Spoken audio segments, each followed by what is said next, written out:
Ladies and gentlemen, welcome to another episode of Music Mondays. I hope you're all well. I hope you're chilling. How's it going? Happy Monday. Tonight we're gonna have a pretty vibey show, man. Tonight's a big one, episode 70. Very, very important milestone, man. I don't want to talk too much about every single milestone, but man, 70 episodes is nothing to shake a stick at. You know what I'm saying? So, what's poppin'? I hope you're well. Mark, what's good, homie? Welcome. So, updates. Everything, that has gone down in the last week, man. Like I said, I hope you're all well. Hope you're all chilling. Hope you had a good week. Cole, what's good, homie? I hope you're well. Welcome. So you guys know the drill, man. Episode 69 of the Music Mondays podcast is live on our YouTube channel, and it's actually like a very important episode. It really contained like a lot of core information about a topic that we're gonna talk about a little bit tonight, not much, but that topic being what it means to be an underground artist, and a couple other important things. So if you haven't seen episode 69, go check that out, and it's gotten a lot of love. It's probably one of our best episodes. So if you've been showing love on any recent Music Mondays podcasts, or you always have, or you're just brand new to the show, thank you. I appreciate it. And on behalf of the Music Mondays staff team, we all appreciate it. Thank you. So, episode 69 is live on the channel. If you haven't seen it, go check it out. SoundCloud Sunday, volume 31, with our cover designed by our staff designer Sunset, is also live on our SoundCloud. Curated by me and Waterfalls, another really good, just like SoundCloud Sunday. I always say it every week, but I'm really proud of that playlist, and it's definitely like come a long way. And make sure you go check that out, man, because the majority of those tracks, if not all of them, are very low played, very like it's the best undiscovered music you're ever gonna find, like bar none. So shout out to everybody who submits to SoundCloud Sunday, and just thank you. It's a lot of love. Look out, it's good, homie. Hope you're well. So, episode 69, live on the channel, SoundCloud Sunday, volume 31, live on our SoundCloud. A brand new article by Ray Lowe is live on allmusicmondays.com. If you don't visit the Music Mondays homepage, you probably should. There's a lot of goodies on there. Lots of really good interviews, reviews. A whole slew of content is on our website, so definitely go check that out. And huge shout out to Ray Lowe, man. He tapped in with a very interesting couple of artists, and really just like he just dove right into the electronic ATL scene, and like they were showing a lot of love to that interview, and they were very grateful. So shout out to Ray Lowe, man. Really tapping into the culture. Very like, I just want to talk about Ray Lowe for a second, right? Because Music Mondays has had a couple of different writers, and me myself, like, without writing, I probably wouldn't be shit, to be honest with you. Like, writing got me all my producer placements, met all my friends, and I still have a lot of those connections to this day because of writing, right? But, what I see in Ray Lowe is like a lot of what I see in myself. Whether it be consistency, like pure love for what he does, and just always building like really like natural connections, and it's something awesome to see, because like me, like, I wanted to take a step back from writing. Like I'm not gonna lie to you. You know what I mean? Like, I've written close to 100 fucking pieces, like, and I'm doing a lot of shit behind the scenes for Music Mondays. You know what I mean? So when I do write, it's like when I want to write, you know? Because of course I can't do everything. So when I have somebody like Ray Lowe come through and really just want to like write for not only like themselves but like for the artists, and like to actually like give them that feeling that I've spoke on like time and time again, like just like really put them on and really show them some love. And that's what Ray's doing, man. So very, very proud of that motherfucker, for real. So a recent article by Ray is live on the website. Make sure you go check it out on musicmondays.com. Now, one last thing is the Music Mondays podcast. Episodes 51 through 60 are now available on all audio platforms. So, what that means is we're damn near almost caught up. Thankfully, right? Like, fuck me. 70 episodes now that we almost have distributed everywhere, which is really nice. That took a while to put together, but I'm really happy to be caught up on that. So, what the deal is, now that we're caught up, the first 60 episodes being on all audio platforms and YouTube, of course. Every Wednesday, we'll be dropping the podcast on all audio platforms, and the Saturday YouTube upload will continue as well, of course. So, we usually drop like 10 or so episodes of the Music Mondays library every Wednesday. But now that we're caught up, like I said, we'll just drop the previous episode on Monday every Wednesday. So it'll be like an extra bit of content. And for those of you that want to go listen to the podcast early, you can do that as well. But the main drop will be on our YouTube channel, of course, always, every Saturday. So that's that on that, man. Decent amount of updates. Oh, and shout out to everybody who has been playing Curing Cases of the Mondays. Shout out to like literally all the artists, producers, everybody who had a hand in Curing Cases of the Mondays, man. That was really well received.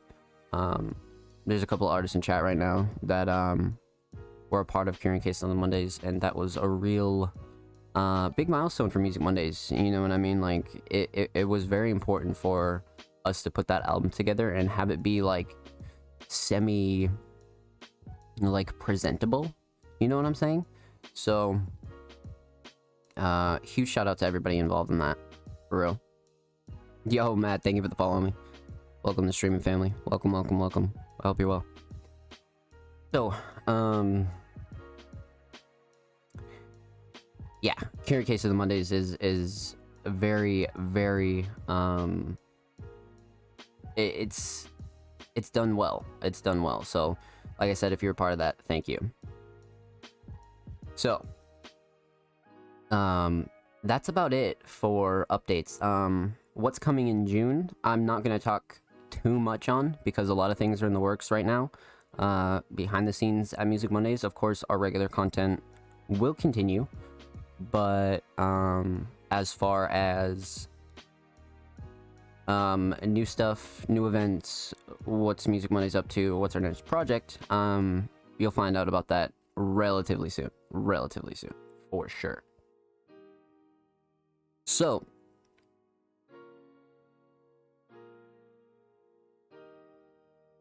now we have a very interesting topic.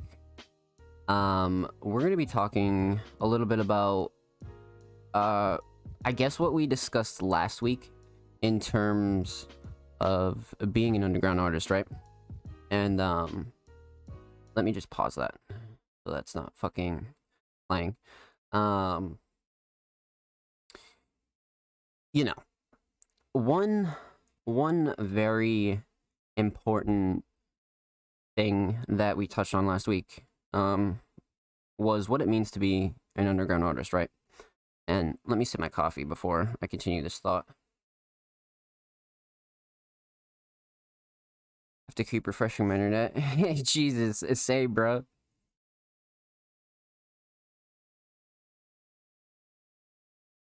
So, coffee's been sipped. Now, grab your snacks, grab your fucking drinks, put your feet up. Let's have a discussion. Something that, like I said, we discussed last week was what it means to be an underground artist and why it's important and what it is and the people, that, like look down on it, right? And they're like, how, fuck being an underground artist. Like, I don't want to be an underground artist and all this other shit, right? Like, nobody wants to be a fucking underground artist, motherfucker. Like, let's just, you know, like I was saying last week, for more context, it's a lot deeper than that. It's very important. The underground is vital to a lot of um, mainstream culture aspects, and being an underground artist that has full creative control, cares about their work, has a support base, takes care of their friends and family, um, and are able to make a living independently, through their own music, um, and also having an impact that's very profound, and also accomplishing their goals, Um, I go a lot deeper into this in episode 69, but for right now, you guys know what I'm talking about. And if you were here last Monday, um, you know what I'm saying. So, what does that have to do this week? Why am I bringing that up again? Well, I think it was last week. No, last night. Um, I'm a pretty avid listener of Halsey, and I have always been a pretty big supporter of her music and her journey, and I'm just a huge fan of her sound, right? And you may have heard this, you may have not have heard this, but Halsey took to TikTok to have a rant about her label preventing her from releasing music until she goes viral on TikTok. And she went into a little bit of detail about this. I'm not going to play the TikTok because DMCA music. But long story short, her label is preventing her from releasing anything new until her numbers on socials reach a certain point. And for somebody like me, and for a lot of us, we see a huge problem with that. And why does it fucking matter, right? Because we're underground artists, we're independent artists. We Halsey's completely established and mainstream. Well, last week, we were discussing a few topics in relation to being an underground artist, and one of them was labels and what labels do to underground artists. And not all labels are bad. Not all labels are predatory or things like that. They're very good labels and companies, and people involved in those labels and companies that genuinely care about artists and music. But when situations arise like this one, right, where we have somebody very established like Halsey, feeling like they have no other option but to take to socials and really talk about this subject, right? And of course, there's people who don't believe it, this, that, and the third, yada yada yada, promo, whatever the case may be, right? This is still a very real situation that does happen, regardless of whether this case in question is genuine or not. That's really not the point here. The point is the fact that this is very real, and for the people that are very thirsty to get onto labels and very hungry for that check, right? And very hungry to sign any contract and get out of the struggle and do all these things. this is one of the cases and a perfect example of what I was really talking about last week, right? And I actually have a couple tweets from Halsey that we're going to take a look at. Now, this is kind of interesting because this is about 21 hours ago. And her most recent tweet discussing this, right? Goes into detail, and she says, talk to my label tonight after my TikTok tantrum. They said, wow, the TikTok is really going strong. And I was like, okay, cool. So can I release my song now? They said, we'll see. Tell me again how I'm making this up. And then somebody said, drop it anyways. I can't. They own the master. Now, I'm going to pause right there. Before we even fucking continue this conversation. Drop it anyways. I can't. They own the master. You might think, why would a label want, you know, you to go viral on TikTok? Why does that matter? Why is that a big deal?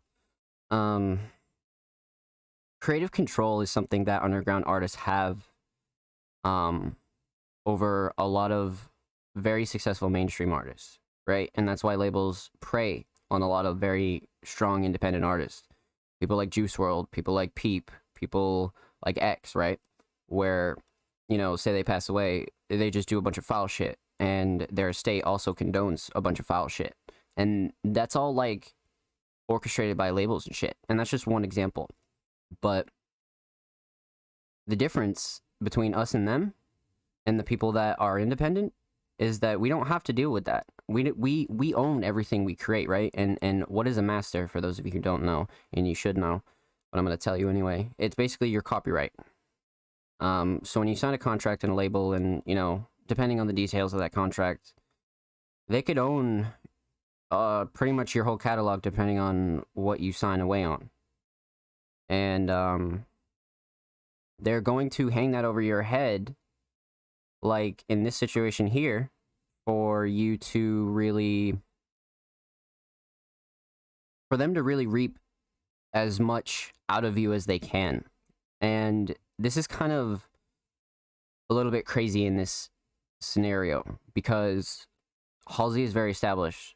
She's not some new artist, right? You know what I mean? Like, she's had many, many hits. Somebody like this shouldn't need to be treated like a dog when they want to drop music. And that is something that a lot of people need to think about when they say, you know, fuck being an underground artist, you know, who wants to be underground, is that, whatever the fuck, you know, the negative people, right? These are the types of situations that people don't think about.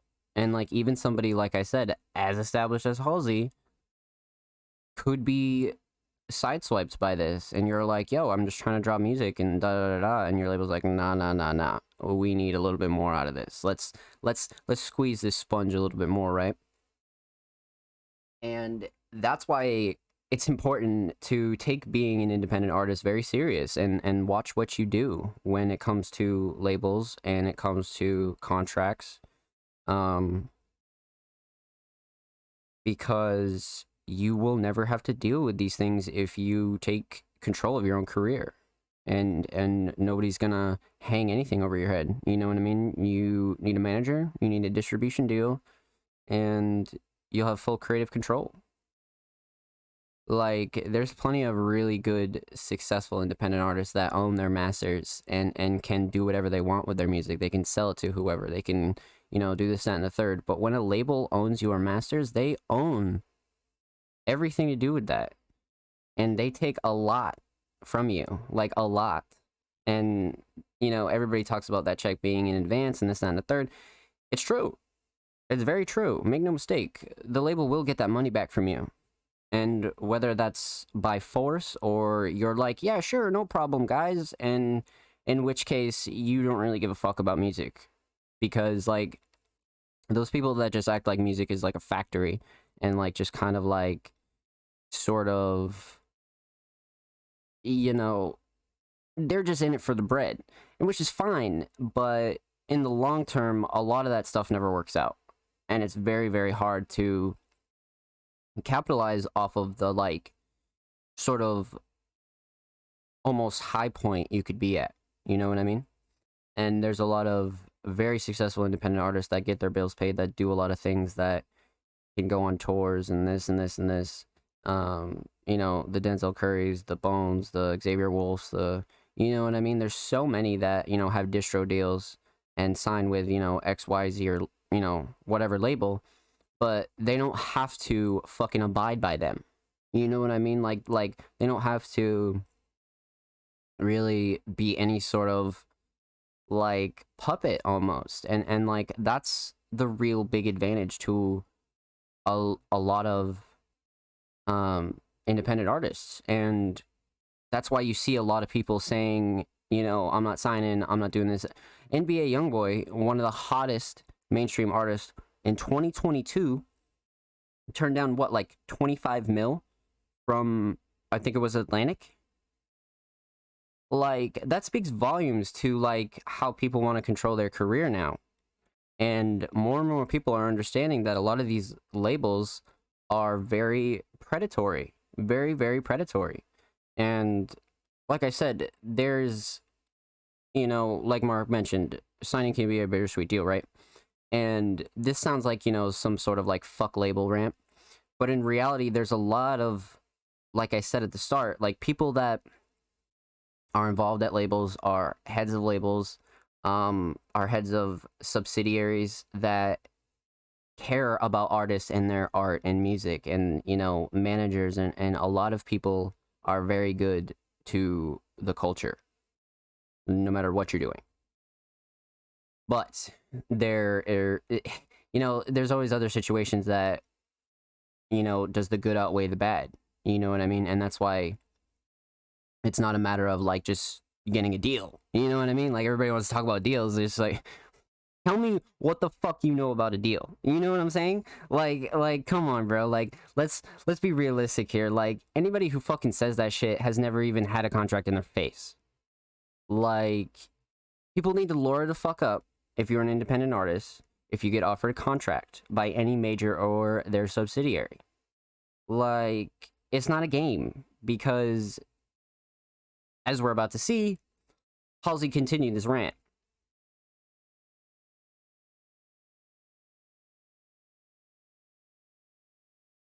She goes, I've been minding my own business on tour, taking care of my baby, 4 albums deep, coasting. I'm way too established to stir something like this up for no reason, or resort to this as a marketing tactic, but now I'm in too deep, so there's no going back.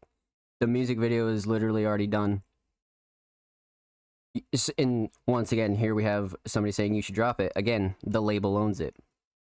And her next tweet, and I still don't know what to do because I was told the truth about what's happening. I still don't have a release date, and some of you think I'm lying about this whole fiasco, so I'm double fucked. If you have any questions, I have answers. I have nothing to hide. Is there any way to release it through a different label? No, I'm in a contract. For how long have you had this song ready? I wrote it in January, and then I had to reproduce it a few times to get the label on board. But in its current state, mixed and mastered and ready to drop over a month. Now, you know, she's just giving a lot of backstory about the song and you know, the music video, and it's a very tough thing. It's a very, very tough thing. And you know, whether it's Halsey, whether it's, you know, a brand new independent artist, no matter what the case may be, the point of this is to spread awareness. And I'm not going to sit here and tell you what's right for your career unless you ask me. You know what I mean? That's not some advice that, you know, you could hand out if, you know, somebody's spitting bullshit, but I'm not going to sit here and tell you what to do with your career. What I will do is give you my best advice as a whole, and for everybody who doesn't know what to do, everybody who has questions like this, everybody who, you know, doesn't know where to put their mind, right? Because sometimes being an independent artist or an underground artist, whatever you want to refer to it as, is stressful. You know what I mean? Sometimes there's no way out. Sometimes, you know, it feels like crabs in a barrel. And you know, you're doing a lot of legwork. You're doing the art. You're doing the filming. You're doing the recording. You're working a day job, but it's hard. It's hard. But you have to stand tall on who you are as an artist. Like, you have to really own that shit and be like, no, like, I'm better than that. Like, somebody could flash, you know, X amount of dollars in your face, but in a really bad contract, really bad deal, it's not all sweet like that. Especially if you're already like, okay, like, I have my bills paid, like, I got my distro check, you know, I'm playing little shows here or there, I can put out merch of my own. Like, do I really need a deal right now? It's just like, damn, like, what if I keep growing? And then, you know, managers and labels and this and this, all these people take cuts out of you, and you're almost better off working, you know, a day job sometimes. And, you know, there's a lot of stories that you could bring up, you know what I mean?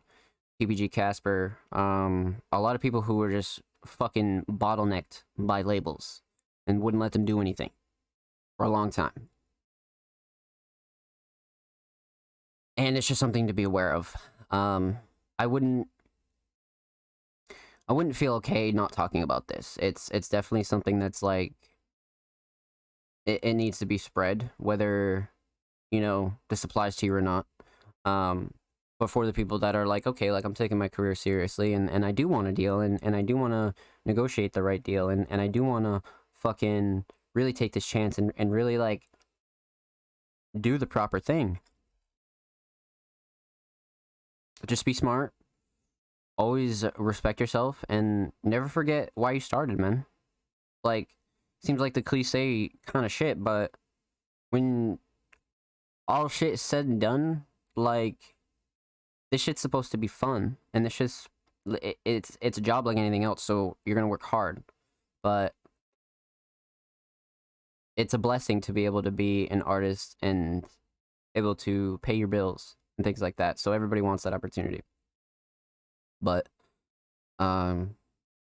just be cautious, and you'll be all good, straight up. You know what I mean? And once again, for context, like, this isn't like some anti-label rant. None of that. You know what I mean? There's a lot of artists that I've even interviewed that got fucking label offers after I've interviewed them. I was like, holy shit. And like, cases like that, you know what I mean? Like, they were smart enough to go negotiate and really try to work out what's best for them. You know what I mean?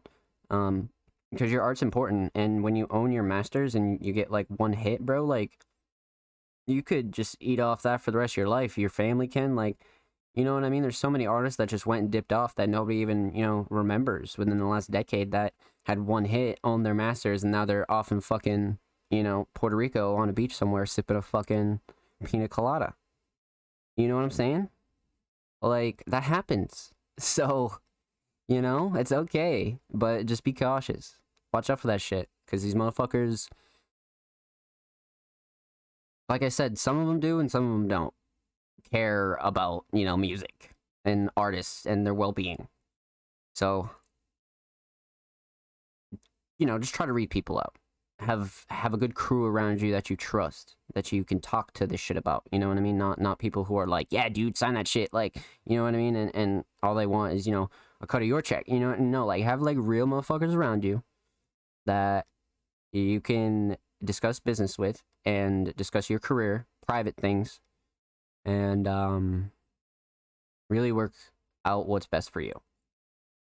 So, very important topic there.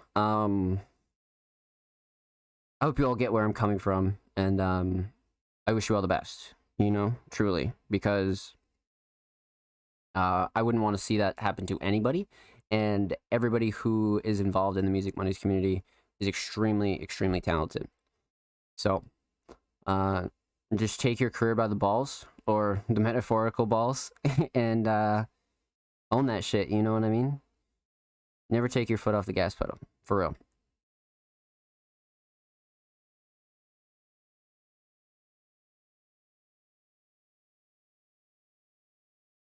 So, you guys know what's up, and you know what's coming next. Submissions. So, if you don't know, you're like, how the fuck do I submit to Music Mondays? How do I get on the podcast? What's good? Give me some information. Well, for starters, we just released a tutorial on how to submit your music to Music Mondays. And if you haven't seen it, make sure you check it out on our YouTube channel. Shout out to everybody who's been showing love over there as well. We're approaching 50 subs. So if you subscribed already, thank you. If you haven't, go do that. But we curate submissions through Twitter for a couple of reasons. A few of them being to be able to keep the show free flow, get all the submissions in one place, and really not make everything so clustered. We don't have to open tabs, Google Drives, fucking this, that, and a third. Everything is all in one spot and ready to go. And as well as the people that do submit through Twitter and do wait for the show to open every week, we give them priority as well. So, every week after the show, every Tuesday to be very precise, we drop these tweets usually in the afternoon. Artists and creatives, submissions are open for live reviews on Music Mondays, 5/23/22, 8 p.m. Eastern Standard Time. Twitch.tv/SoundPlage, which is here and now. So, if you'd like to submit your music, artwork, fashion, or digital creations, drop your links and portfolios below. All art forms are welcome. So, like I always say, contrary to our name, and Music Mondays reviews all types of independent art and has reviewed a lot of things, all genres, everything from music to instrumentals, vocals, cover art, artwork, fashion, paintings, merch stores, digital creations, NFTs, you name it, short films as well. Like, we've literally have truly done it all here on Music Mondays. So feel free to drop anything down below. If you feel like your work deserves a spot and you feel like, you know, you want to show what you have going on to the Music Mondays audience, feel free to submit, man. Hey, what's good, homie? Welcome, welcome, welcome, welcome. Happy Monday. I hope you're well. Movie Nights with Zom is a staple. Let's fucking get it, Mark, baby. So, actually, what's really cool about tonight is I thought of something over the week that we can do starting tonight.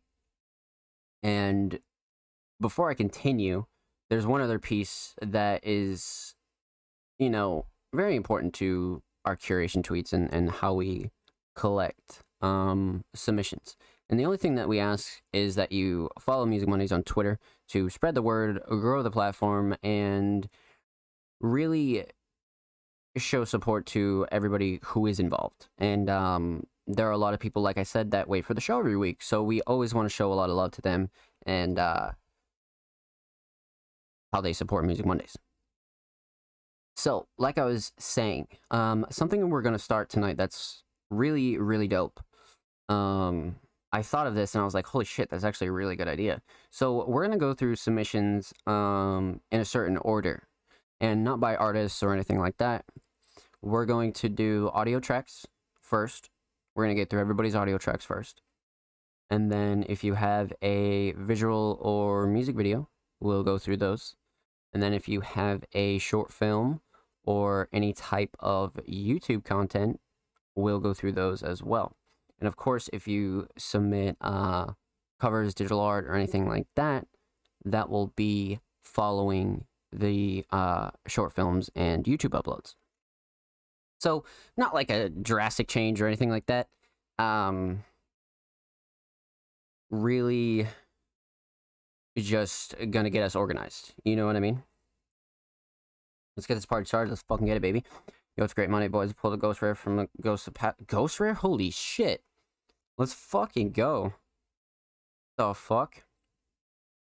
Oh, and as well, submissions close about an hour to a half an hour before the show starts. So make sure you get your submissions in as well. Obviously, you'll see that, but we don't accept any submissions after the show is live. So make sure you get your submissions in, motherfucker. Now, I don't think we have one visual and then a lot of audio, which is good. That's very good. Yeah, so 2 visuals and the rest are audio, which is really dope, actually. Really, really dope. So, up first is the homie, Thomas Marcus. Thomas Marcus is a very, very talented producer that just makes instrumentals that are so cinematic and so filled with personality. And Thomas is always dropping new tracks, old tracks, really showing support to Music Mondays. And Thomas is a producer that I really, respect in a way, because Thomas and Kale and producers like that really treat themselves like artists. You know what I mean? Like, even though they don't primarily do vocals, but they carry themselves like an artist and really treat their releases, their music and placements and things like that with a lot of love and care. So it's really dope to see. But this week, Thomas submitted a track titled Sparkle Maroons, which is such an interesting title, and it's from 2022. So we'll fucking pop this open in a brand new Tambourine. The cover's actually insane. Holy shit. I like the Thomas watermark as well. I feel like, yeah, we've seen that because that's his logo as well, but I feel like I've seen that on his art before. But I like the art. First impressions are good. Track titles so interesting. That's such a cool track title. But let's hop right into this one, man. Sparkle Maroons, Thomas Marcus. Most likely gonna be a vibe.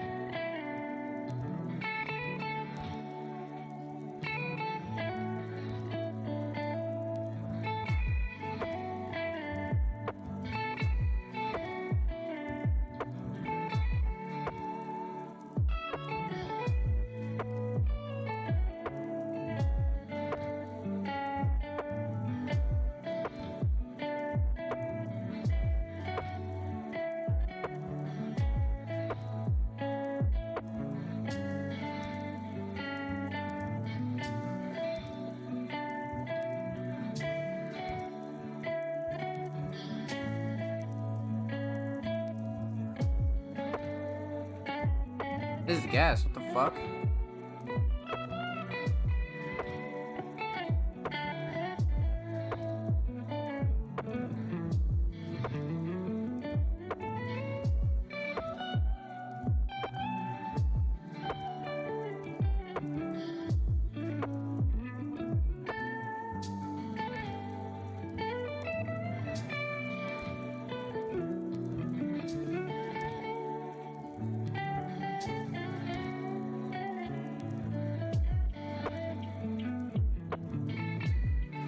This is great.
Let's go, man.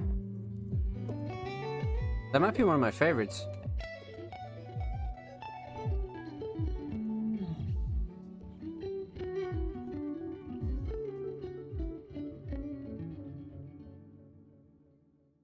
Wow. So he really turned up at the end. What the fuck?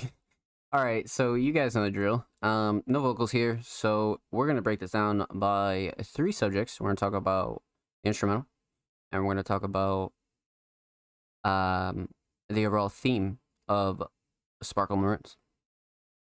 So let me sip this coffee, and we're gonna have a little chat. So it's good. I hope you're all well. Hope you're chilling. Hope you're all having a good Monday.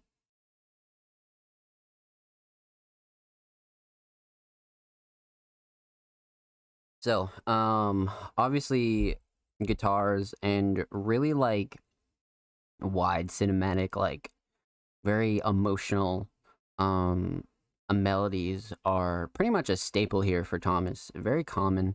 Thomas puts in a lot of work when it comes to um not only his guitar work, but truly the structure of a lot of his instrumentals, right? And I think that's a big thing for me here is structure. I really like the structure. So, first off, mix wise, this is great. I think the guitar is perfect. I think these drums fit really well. Everything is nice and wide. Everything's like not, you know, it's a really good, solid, tight mix, and I like that about this a lot.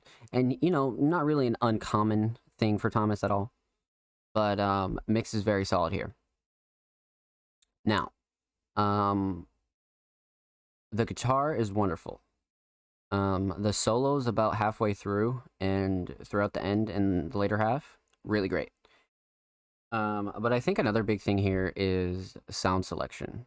I think these drums work extremely well for what he laid out here. Um, and sometimes sound selection can make or break a track. Sometimes, you can get away with whatever. But if you have like a proper sound selection, man, wow, you can get some really like cohesive kind of sounds, So big fan of the drums here, and the overall sound selection for sure. Relatively simple as well, and I did see somebody recently on Twitter talking out their ass, and they were like, yeah, people say that like simple beats and are just better this, that, and a third, and it's just like no, it's he's basically saying that simple beats are the pussy way out, but in reality, like simple beats like sometimes are what artists really enjoy. You know what I mean? And it's a lot of the little stuff around a simple beat that artists fall in love with. And, that's really a slept on topic. And I don't really want to merge too far off of this review. But simple beats work for a lot of purposes, and complex beats work for a lot of purposes. You know what I mean? Like, one isn't better than the other. But simplicity is really dope when it comes to instrumentals because you can always release it as something that's really easy to listen to, or an artist will still be able to throw some vocals on it. So, it's a case by case basis, right? So, back on track. Mix is very, very solid. Like I said, huge fan of these melodies and this guitar for sure.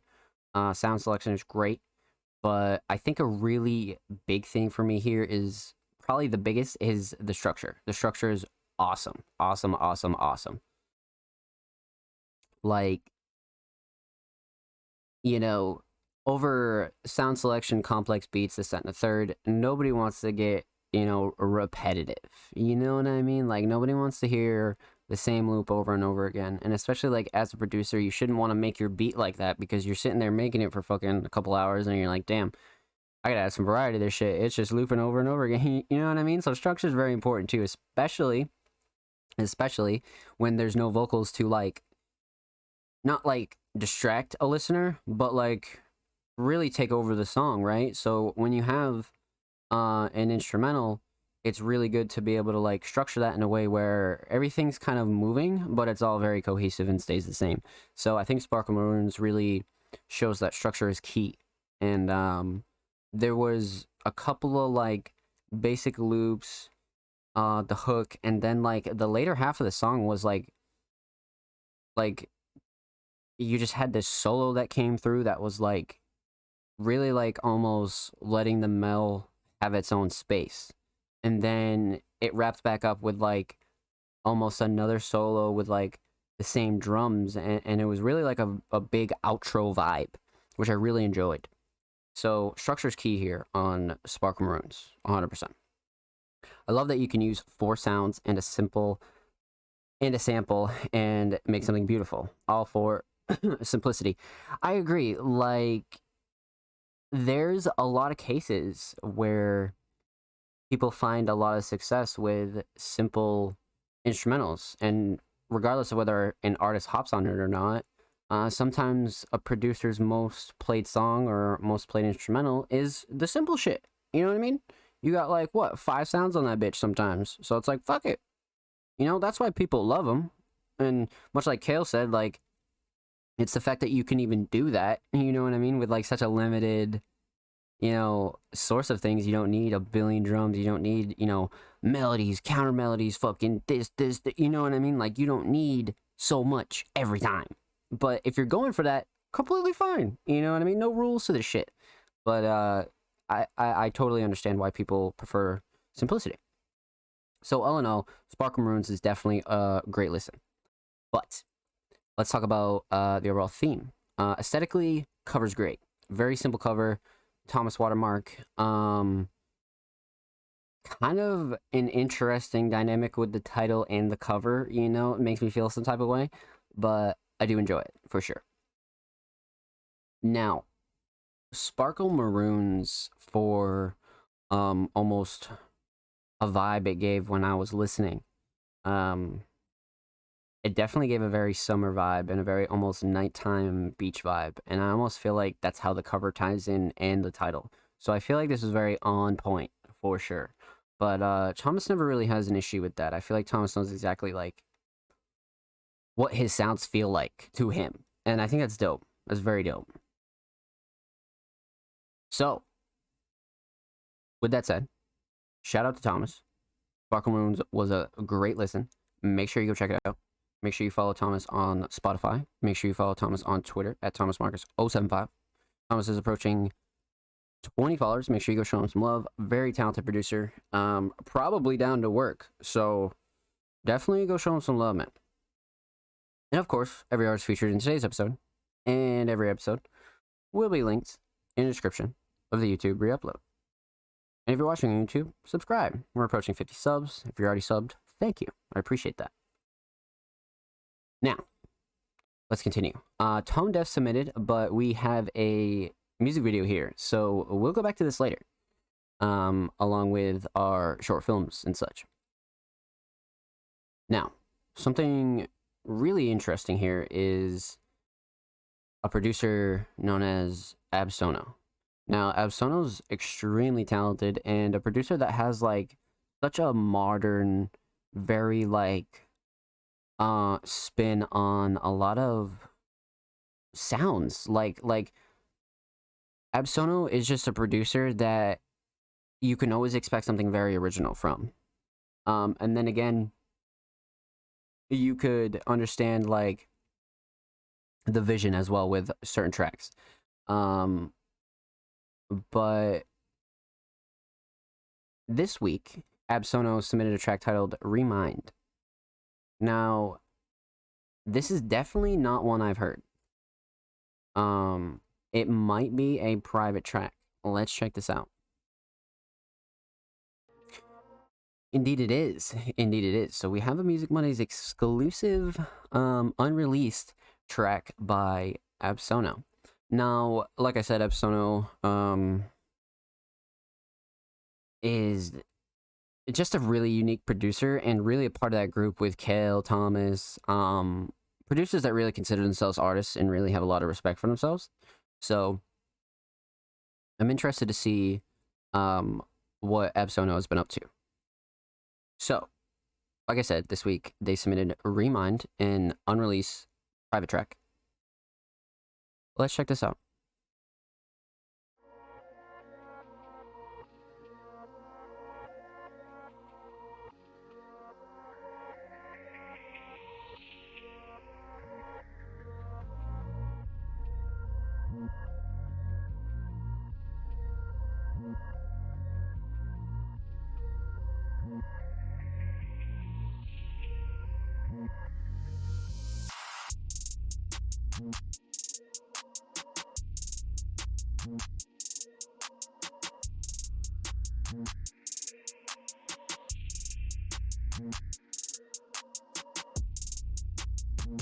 Oh, this is great.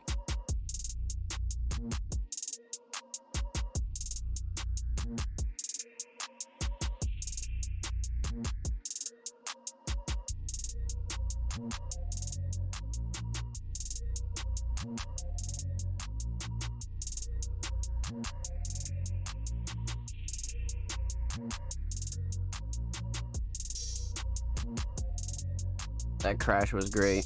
Holy shit.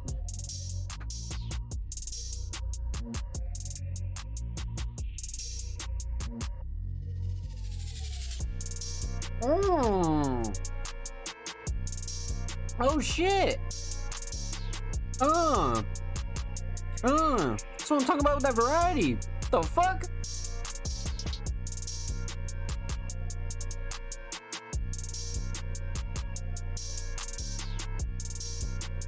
This is fucking tough.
My neck hurts. Let's get it.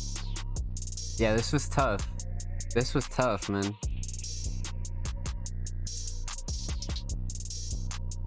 This was real tough.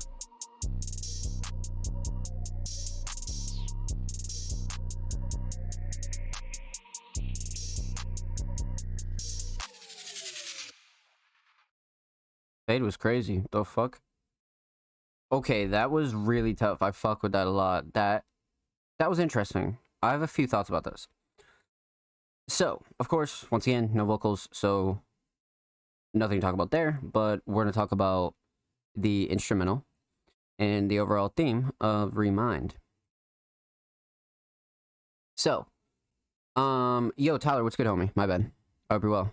What's good? Welcome. Let's talk about the instrumental here. Now, first off, I want to talk about this mix. This mix is really good. Nothing's clashing, too overbearing. And there's actually a decent amount going on here in this instrumental. So, I tip my hat to Absolno. This is a very solid mix, for sure. Drums are good. Mells are good. There's a lot of interesting parts about this.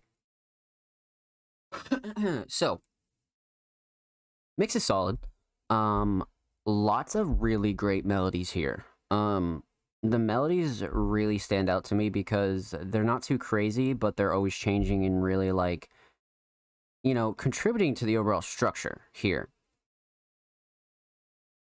But I think the shining star is got to be the drums. The drums really just make this track fucking bounce.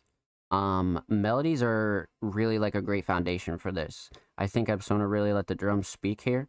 And, you know, sometimes that happens as to where, like we were talking about earlier, like, some instrumentals, like, don't call for complex drums, or some instrumentals do because you have a simple melody, you know what I mean? In this case, Absolno was able to go a little bit more crazier, because the mells were a great foundation. And he was like, okay, I got some really, really good, free space here, and I'm gonna use that shit, and I like that. Sound selection's on point as well. Very solid. The structure's kind of interesting here. It is always kind of rising, right? Like there's the intro and then the crash and then the counter melody and like it really just rides out for like the later half of the track. And I think my only one thing I do want to say that could have been really like interesting, that would have been very easy, was I would have let this breathe a little bit.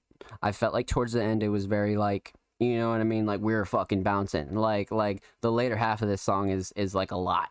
So I feel like a little bit of like, you know, like let the males have some room, you know what I mean? Let the males get in there. They're like, yo, we want some fucking space. Let that shit breathe. But other than that, man, this was great. This was great. And of course, sometimes as like a regular instrumental release, this would be great. You know what I mean? Because ain't nobody hopping on that shit, so you can, you fuck it, do whatever you want.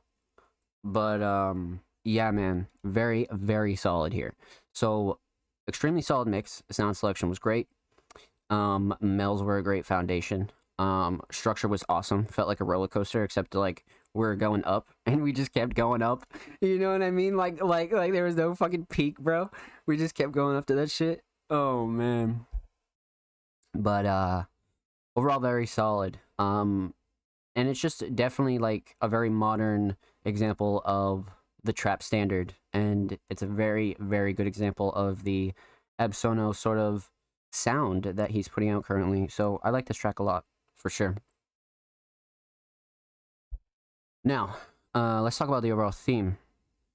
Aesthetically, obviously not much to talk about, but we always talk about the patented black square, or sort of the, you know, a regular theme that artists can go by, right? You know, there's a couple that come to mind that really just let the basic covers rock when they have like so many releases, and really just keep up with the same aesthetic on a page, right? You know what I mean? Because Absono, if you go look at their SoundCloud, all their covers are either black, white, black and white. So it's a very consistent theme. So even if it is like a simple black square, it's not just an outlier. You know what I mean? It's not just like, oh shit, what the fuck's wrong with this track? Like, it's consistent, which is great. Now, track title's interesting, right? Threw a little fucking pizzazz in there. And once again, I usually talk about this a little bit. It's the little things that people associate with your tracks, and especially as a producer, it's even more important, because it's even like easier to name a vocal track because you have vocals on it, right? Well, when it comes to an instrumental, it's even more important, in my opinion, to name your beats, because if you're gonna send them to artists, they can build off of that vibe, not fucking, you know, NBA YoungBoy type fucking 145C. Like, don't nobody give a fuck. You know what I mean? Like, well, nobody's gonna get anything from that.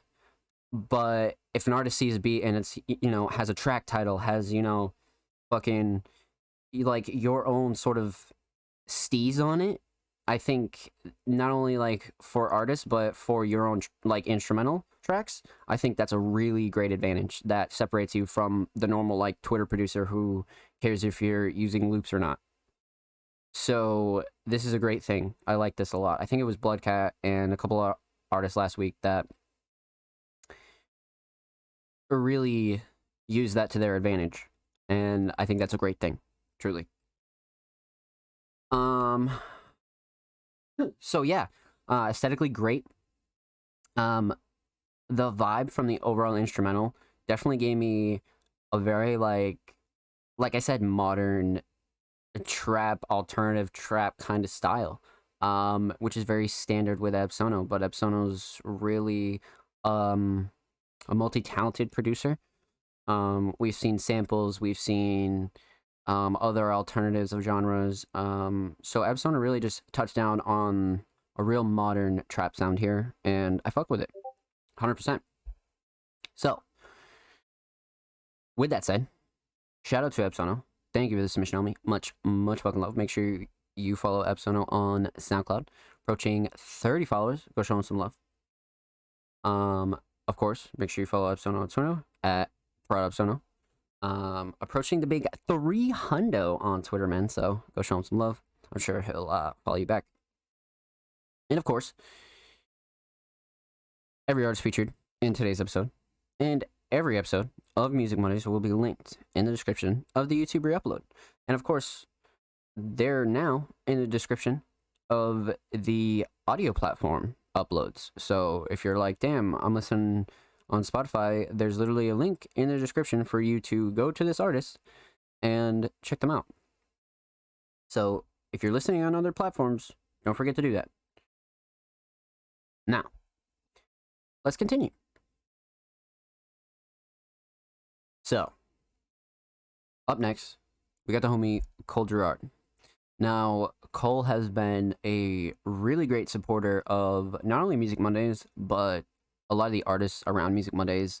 Really great vibe to just have around the community, and really is very constructive and really gives a lot of opinions on music if people ask for it. And as far as them being an artist goes, Cole is like one of the great like genre blenders that we've ever found, and Cole has just such a unique sound. So this week they submitted a track titled Bet, but it's also featuring Bloodcat. Now, before we continue, let me fucking sip this water before I die. Metaphorically, of course. So, itchy nose.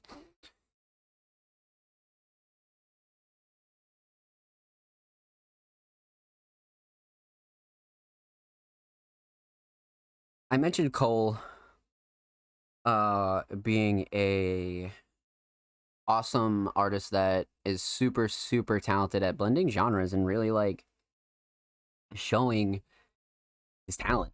And the thing about this track is it's not only Cole, but Bloodcat is on this track, which is kind of raises some eyebrows here, because they're both very good at not only like blending genres, but I'm very curious as to see how they sound together. So this will be interesting.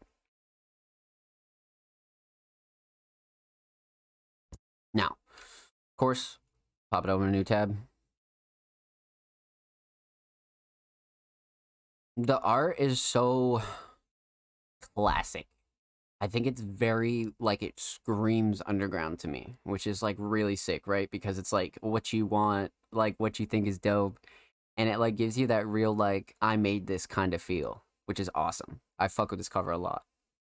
And, of course, parental advisory, overall, a relatively simple cover, right? So, very dope. Now, this track has not released yet. And Cole mentioned dropping on all platforms in a few weeks. So what we have here is another unreleased Music Mondays exclusive track. So let's get right into this, man. Bet, Cole Girard featuring Bloodcat.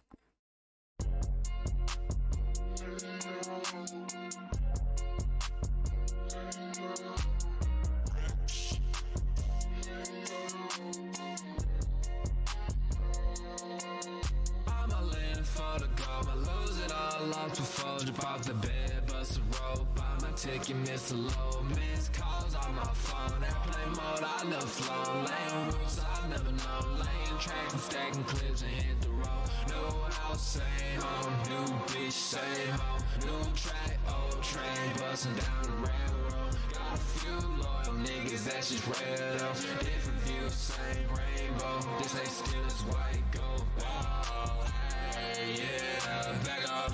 Whoa, hey, stack up, spinning for retail therapy. Had no benefits, I fucked all shit. Fucked up on my wrist, fucked up on the flip, fucked up on the top shelf. Need to switch to miss. All the eyes get laying down, pick up, yeah. Even when I'm getting down, it's hard to switch up, yeah. Looks like my line, I keep that stick up, yeah. Fucked up on my wrist, fucked up on the split, fucked up top shelf. Need to switch to miss. All the eyes laying down, pick up, yeah. Even when I'm getting down, it's hard to switch up, yeah. Looks like my line, I keep that stick up, yeah. Bitch get with her, yeah. If you got that hitter, yeah. If you got that rhythm, yeah. Bitch get down.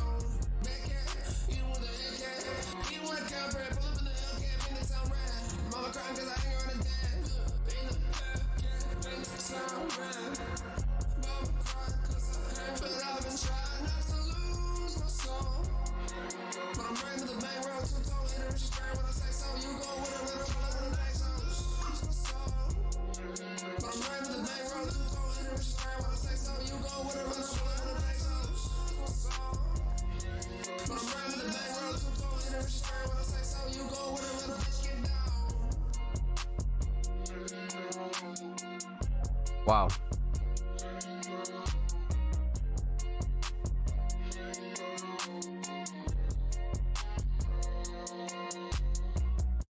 This was great. This was fucking great. I like this duo. I like this duo a lot. Um, let's hop right into this. Let's hop right into this. So, of course, we're gonna break this down by 3 topics. We're gonna talk about the instrumental. We're talking about vocals. We're gonna talk about the overall theme of Bet. So, right off the rip, this mix is super fucking solid. Both vocals and the instrumental sound really great. I know Cole and Bloodcat are really good engineers and really know how to like hone down on their sound. Excuse me. So I feel like this was sort of expected, right? You know what I mean? These two are very talented engineers. So kind of not surprised, but very tight and very solid mix nonetheless. Very wide, doesn't clash with the beat or anything like that. Both verses are awesome.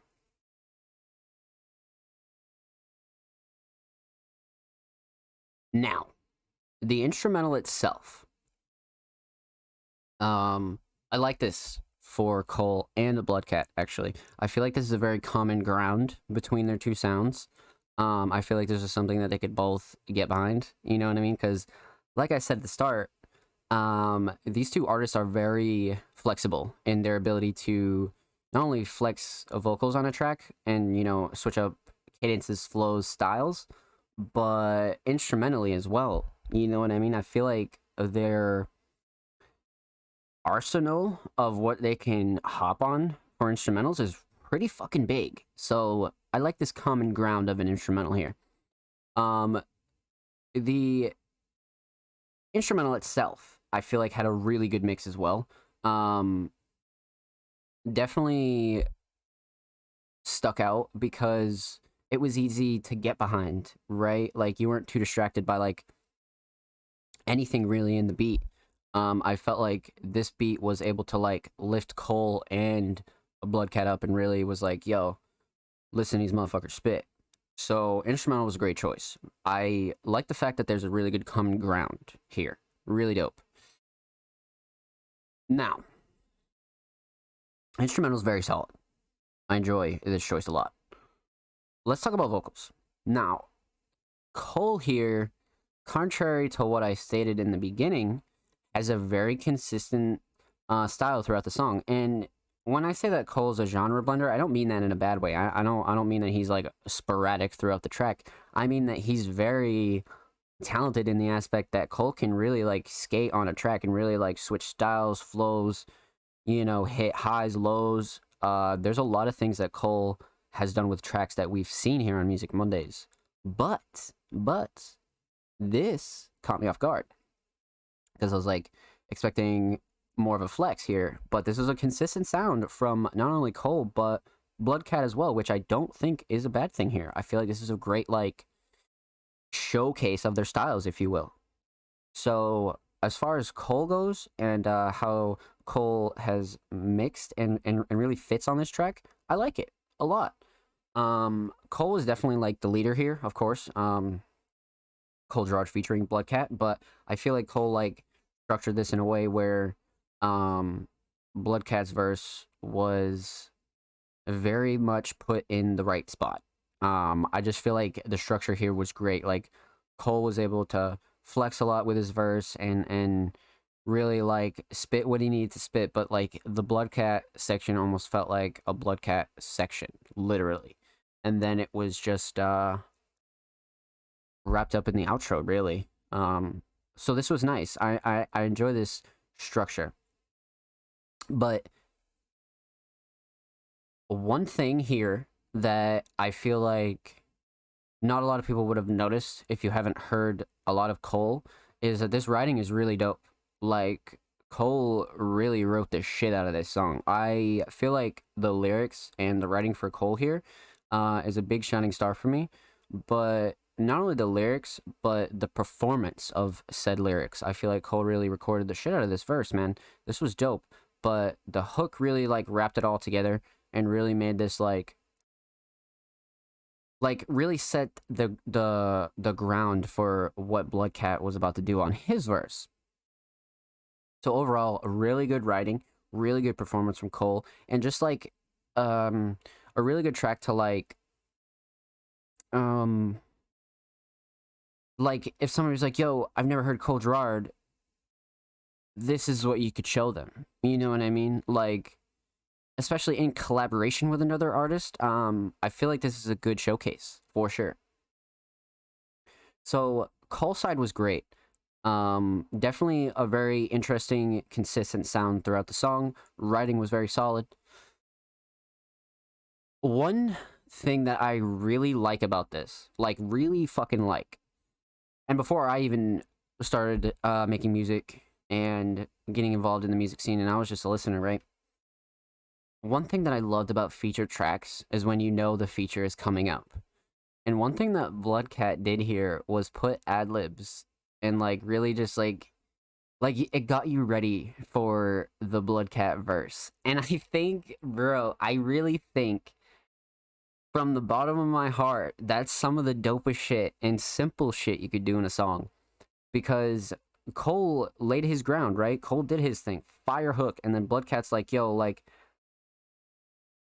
I'm up next, bitch. Like, and if you know Bloodcat's sound, you're like, oh shit, it's coming. And I think that's like one of the dopest yet really simple things you can do if you have a feature on a track. So just something I noticed. And it really is the small things, man. It really is the small things. So I enjoy that.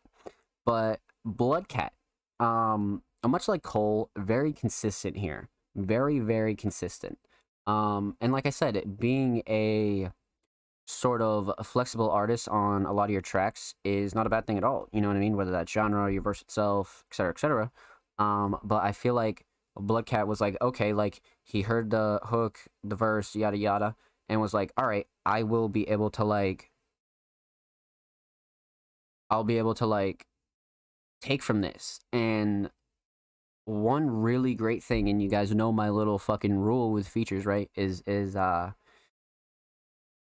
like your features got to be like really contributing to the track, and Bloodcat 100% contributed to this because I didn't feel like Cole or a Bloodcat like sounded alike, or they like sort of uh like I felt like a Bloodcat really added to this track. You know what I mean? Like I said, once again, Cole was like, all right, I'm gonna lay this foundation, and Bloodcat really just sort of capitalized off that and was like, okay, I'm gonna build off that.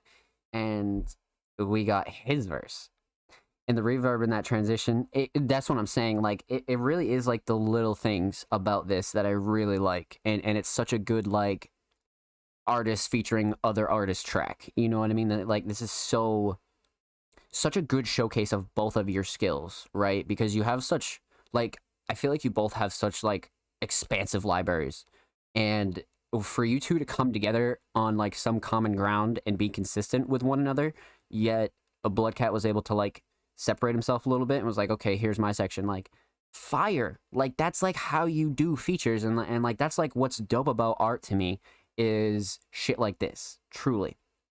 So, a Bloodcat was once again, like I said, consistent. Not only in his writing, but the performance was great here. I feel like a Bloodcat really gave like a really good recording as far as like keeping on the same attitude as Cole, and Cole was able to like set not really like an aggressive attitude or anything like that, but Cole was like, all right, I'm not taking those shorts on this song, and a Bloodcat was like, all right, bet, and really matched Cole, and they really like vibed very well together. Like I feel like transitioning into a Bloodcat's verse, you're like, oh shit, you know what I mean? Like once again, a Bloodcat was able to almost stack that up like Tetris and really just like, okay, you know what I mean? Like I'm gonna build off that.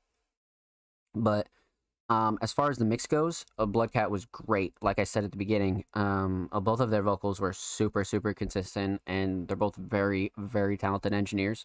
So I can't say I'm sitting here and shocked, but very tight and very solid. Now, a Bloodcat really, once again, showed why that he can be like a really good feature on a track, because I feel like a Bloodcat can really talk and like not only rap, write, perform about anything, but really like record a verse and like be believable and accurate and very like, okay, like I feel this, and like it was really good that Bloodcat like felt out Cole, and really these two were able to come together and really like make this such a consistent track for two artists with such expansive libraries. So, a Bloodcat really delivered for me. This like could be a single, or if you saw this on an album, you'd be like, oh, this is definitely like a total like shining star on a track list. So all in all, I enjoy this a lot. A Bloodcat closing out as well, really nice, and it's a really consumable length. And a Bloodcat really delivered on like the feature vibe here, and if I was Cole, I'd definitely be proud of this one, 100%. Both of you should be proud for sure.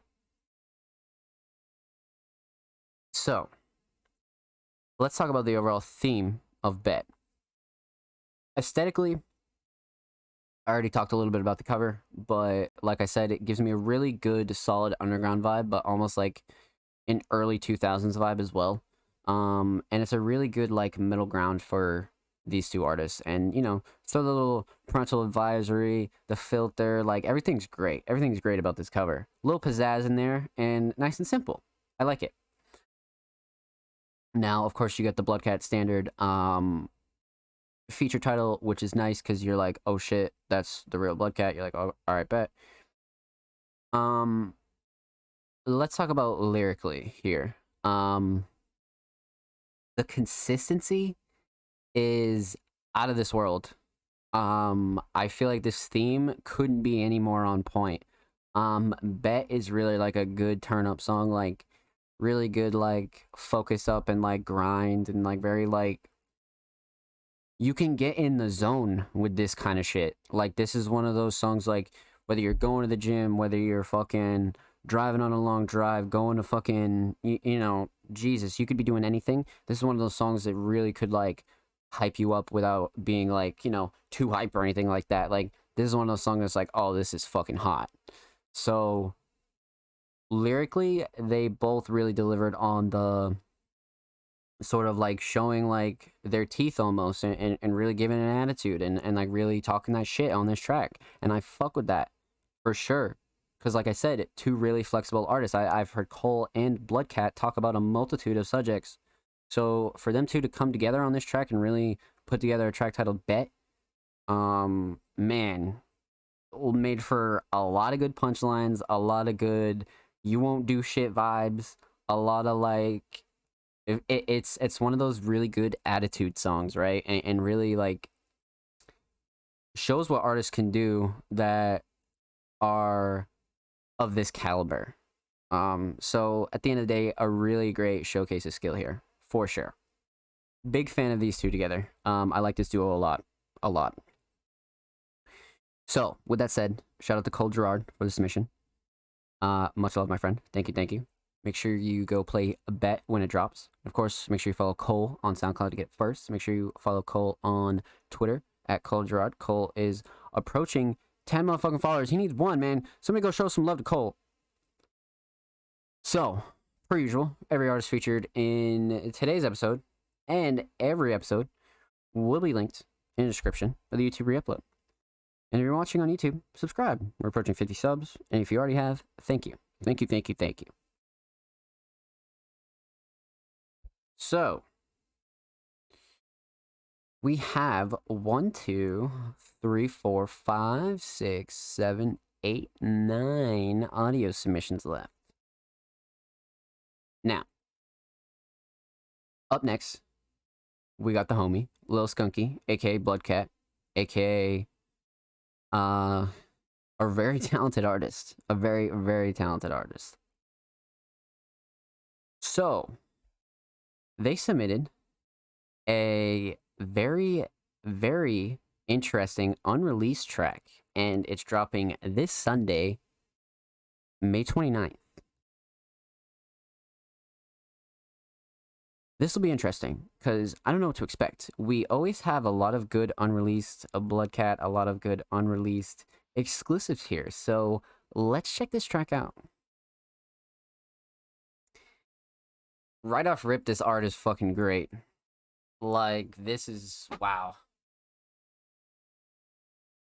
This is really top tier. I feel like this really embodies, like, who Bloodcat, like, not only truly is, but, like, aesthetically. You know what I mean? Like, if there were to be, like, a Bloodcat, like, anime or, like, cartoon, this would be, like, a great start. This would be a great start. So, let's hop right into this one, man. Exclusive, unreleased Bloodcat, dropping Sunday, May 29th. Let's check this out.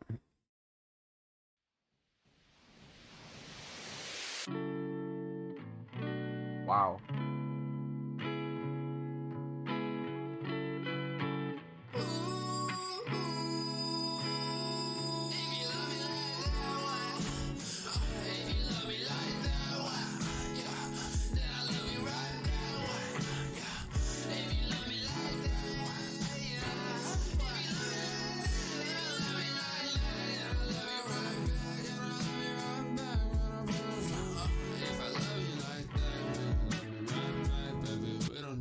To write a love song. We can run the bag and we can run it right back. We some flex the hoes, one step slack, make them mad. Watch the money coming, we can make it go back. We can send it back to hell and we can bend the whole way. Ask her what she felt when I spin her whole back. We can split her half a gram if that's the whole pack. You the only one to make them plans when you know that. And I can flex you on a grand and make the hoes mad.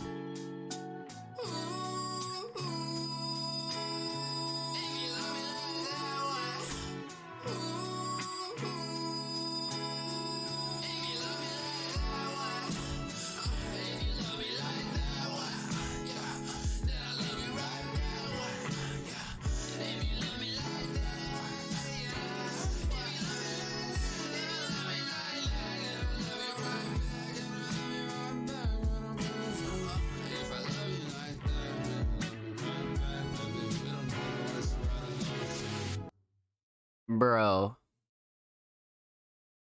What the fuck?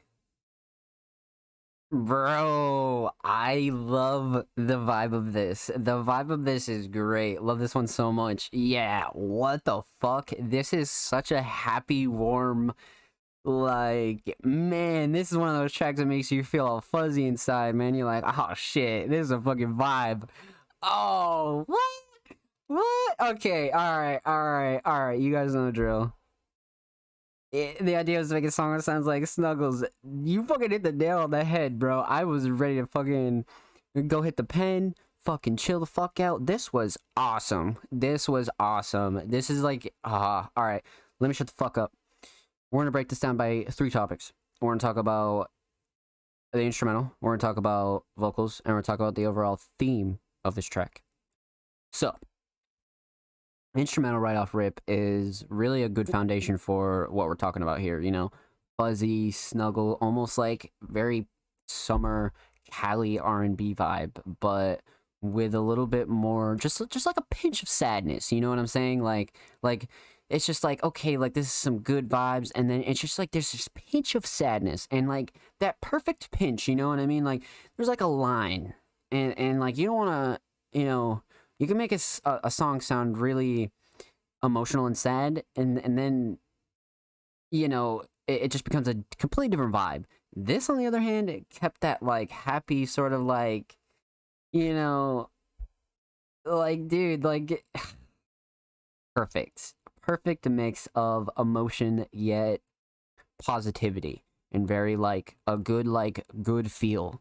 Um, and the great thing about music is when it makes you feel something. And I feel like this instrumental really was able to lay a good foundation for the vision that Bloodcat really had in mind. And the idea, like he said, was to make a song that sounds like Snuggles, and definitely hit the nail on the head. And the instrumental really sort of like laid that out. For one, I love the intro. The mix is great. Sound selection is really, really great. Vocals aren't clashing with anything. Nothing's too overbearing. It's not going too crazy.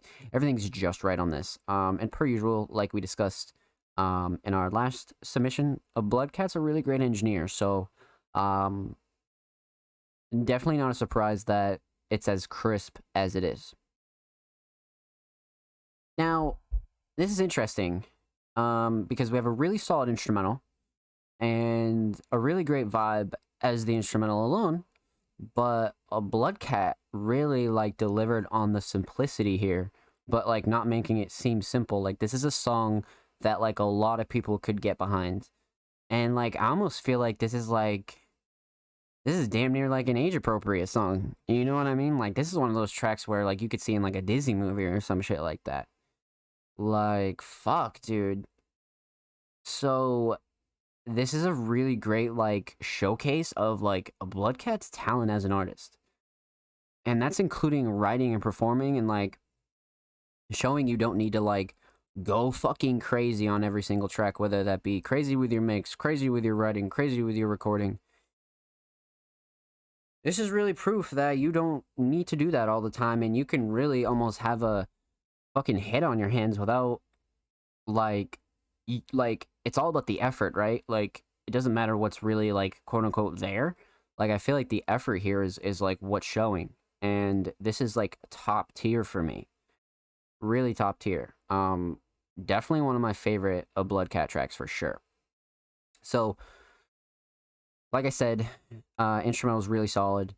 Love the choice. Vocally, the mix was great. I think the shining star here for me is the writing and the hook. The writing is so simple yet so effective. So effective. Like I can't even stress to you how effective this is.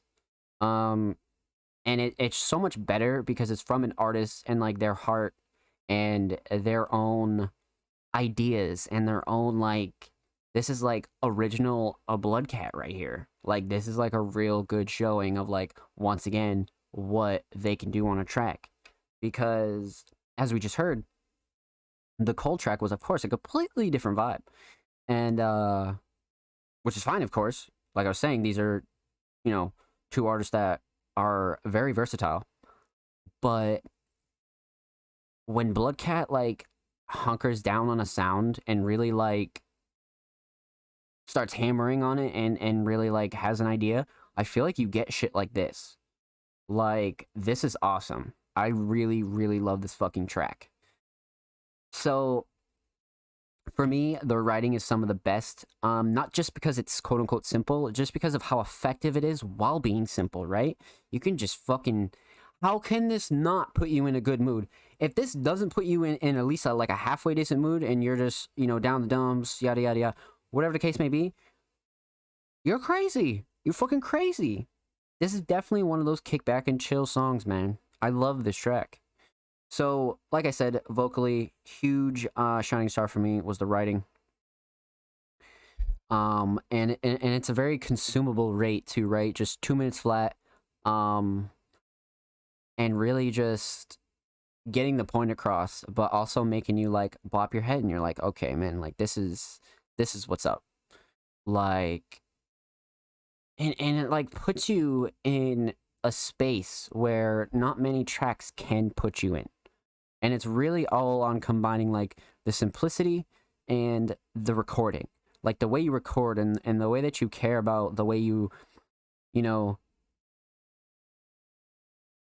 pronounce lyrics and write things and like it like one thing you can always count on a Bloodcat track is it's never going to be lazy, no matter what they do. No matter what the fuck they do, whether it's a feature, different genre, first time idea, music video. That's one thing I can say.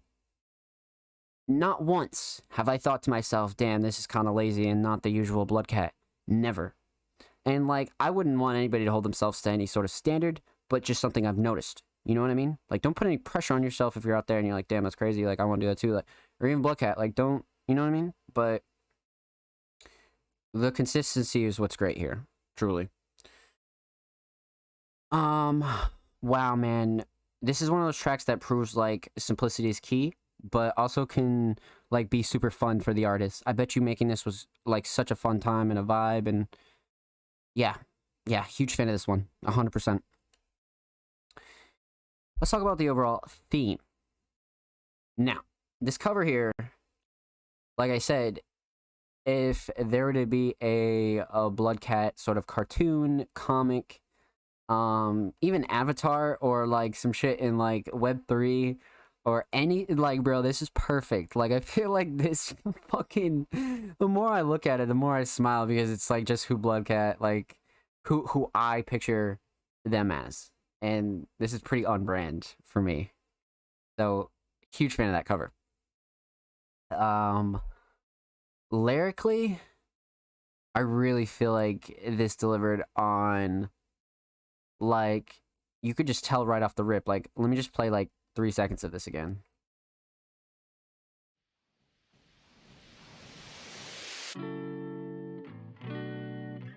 It's one of those like Sunday drive home from the beach, like kind of like kick back, fucking sun's going down, like it's like 70 and nice and fucking warm, like right off rip, like you can tell like what kind of track this is about to be, and I feel like a Bloodcat totally delivered on this writing, totally. So like I said in the vocal segment, this was a huge, I don't want to say like advantage or anything like that, but it was really well done for me. Really well done, and definitely up there for one of my favorite BCat tracks, for sure. So, with that said, huge shout out to Bloodcat. Thank you for the submission, homie, and thank you for allowing us to premiere your unreleased exclusive tracks here on Music Mondays, man. This track will be releasing this Sunday, May 29th. Be on the lookout. Make sure you follow a Bloodcat on SoundCloud, approaching 1.2K. Go show him some love, man. Lots of bangers on there, for sure. And of course, make sure you follow Lil Skunky, aka Bloodcat, on Twitter, Lil Skunky Raps. Go show him some love, man. Bloodcat's not too active on Twitter, but they'll always update you on music and things like that, so make sure you go show them some love. And of course, every artist featured in today's episode and every episode will be linked in the description of the YouTube re-upload. And if you're watching on YouTube, subscribe. We're approaching 50 subs. And if you already have, I appreciate you. Thank you. Thank you. You're very welcome, Bloodcat. You're very welcome. Thank you for your submission, my friend. Thank you for your submission. So, how long have we been kicking it, chat? How long have we been kicking it? Almost 2 hours. How many submissions have we done, man? 1, 2, 3, 4. And how many we got left? 1, 2, 3, 4, 5, 6, 7, 8. So,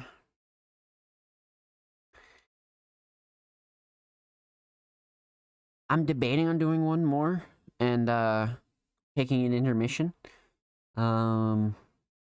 What do we think? Do we want to do one more? Or should we take 5? Maybe we'll take 5. Yeah, fuck it. Let's do it. Okay. Chat. We're going to take not even 5 minutes. Probably, I'd say 3 minutes or so. If that. I'm going to go use the restroom. You guys make sure you vibe out. Stay tuned. We have a whole lot of submissions left. A whole pretty much decent show for you guys left, man. I got some good tracks coming up, so stay tuned. I'll be back in 3, count them, 3 minutes.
So, let's hop right back into this, man.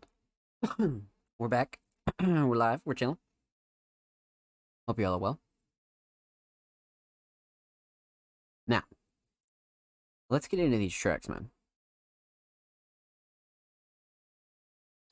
Up next, we have the homie Matt Rocks, and Matt has not only followed the stream tonight, but been consistently submitting the tracks to Music Mondays, and it's a really great showcase of their talent.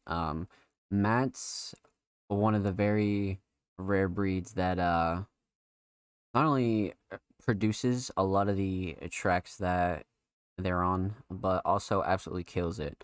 Matt has a very refined sound and is very talented in that regard, 100%. So it's always a pleasure to have Matt on the show. Now, like I said, they submitted a track titled In My Head. Let's check this out. Of course, pop it on a new Tabaroonie. Per usual. Now, this dropped 2 months ago, relatively new, so definitely not some old Matt by any means, which is fine if it were to be. You know what I mean? There's no limit on recent tracks or anything like that, but relatively new, so we can keep that in mind. We've talked a little bit about the cover for a Matt's project, so this will be interesting. This will be interesting because I'm excited to get into another a track from this album. So, Matt Rocks, In My Head. Let's get it.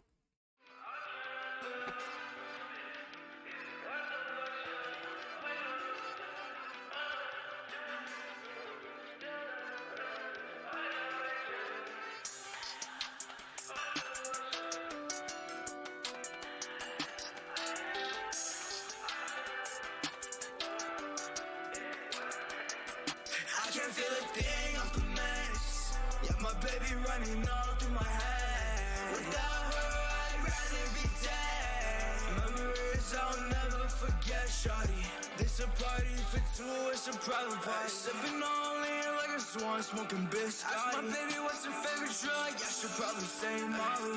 No, I don't condone it, but she don't say shit when she see me poet. I'm a coding poet. Shawty told me that she's jealous of the purple potion. Shawty, she my favorite drug, double up my dosing. Hey, Shawty, you should know that your pussy potent. I wanna OD on it. Thing off the mess. Yeah, my baby running all through my head. Without her, I'd rather be dead. Memories I'll never forget, shawty.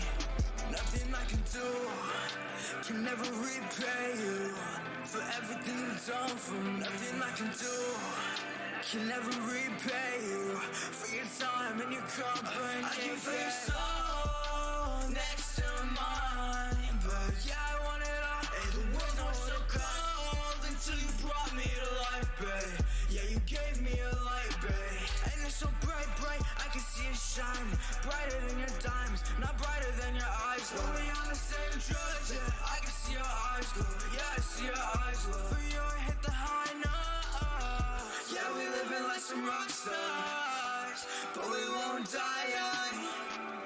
We've been together for lifetimes and lifetimes. That's how I know you're the one.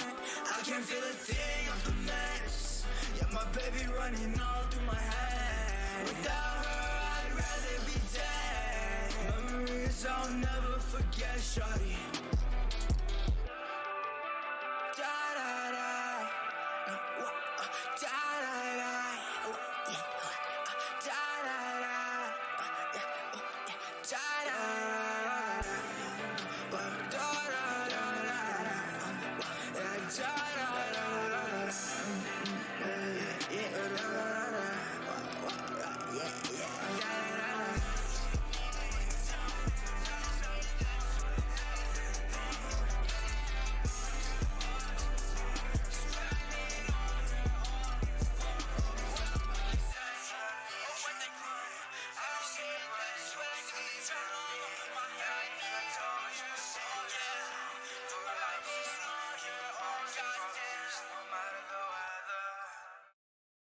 Okay, wow. That, I'm consistently impressed with how, like, Matt just has this sound that's so solid and so like very him, and it's something that like these tracks, you know, Matt's a very special artist. I will say that. I will say that. So there's a couple things I want to say about this track. This is interesting. So let's get into this. We're gonna talk about three things. We're gonna talk about the instrumental. We're gonna talk about vocals. And we're gonna talk about the overall theme of In My Head. So, instrumental right off rip, a really great choice for Matt. I feel like Matt really just knows how to sound on the more emotional kind of alternative style. Truly something that, you know, if you want to make certain tracks, that's fine. But if you want to have a consistent sound or just a sound that's, um, a sound that's yours, right? Regardless of what quote unquote genre you're making. And I feel like Matt really knows like what he wants to sound like and like what he really enjoys putting himself on. So when it comes to an instrumental, Matt has no issue finding instrumentals, producing instrumentals that really speak to him as an artist. And I fuck with that heavy for sure. Because Matt has this like really like signature sound. And I'm here for it, man. I'm here for it. So right off rip, this instrumental sounds really great. Mix is awesome. Sound selection's great. And really just an overall very Matt Rocks type beat, if you will. You know what I mean? Perfect for Matt. Perfect for not only his vocals but just his style. Something he was able to skate on for sure. So the instrumental's great. Vocals are obviously the very main talking point here. I feel like Matt is such a talented vocalist when it comes to not only like versatility in his tracks, but I guess like consistency. Because like Matt can be versatile, but there's like this one consistent sound across his tracks that really like you can identify Matt with, and you're like, okay, like wow, like this is some really great like alternative, almost like pop, very like emotional kind of music. And it's something that's very like, hit or miss with some people, right? Like some people really enjoy it, some people really don't. What you can't argue is Matt being a talented vocalist. That is something you can't debate, regardless. So let me just get that out the way. Now, the vocal mix here is really great. I feel like every track we've ever played from Matt has always been super tight and super top tier when it comes to his vocal mix. Has a very specific sound and is really consistent with it, and is always sounding really crisp. The beat's always very loud compared to the vocals. Like everything is very like on par. Everything is really good. Like it's exactly like how you'd want a track to sound. You know what I mean? Like especially for like new listeners who like aren't familiar with your shit. But once again, I feel like this is a really good staple to show somebody. For real. This is a very like, I don't want to use the word professional because it's kind of like a weird term, but it's a very like, it's such a tight, very like solid sound. It really is, truly. Now,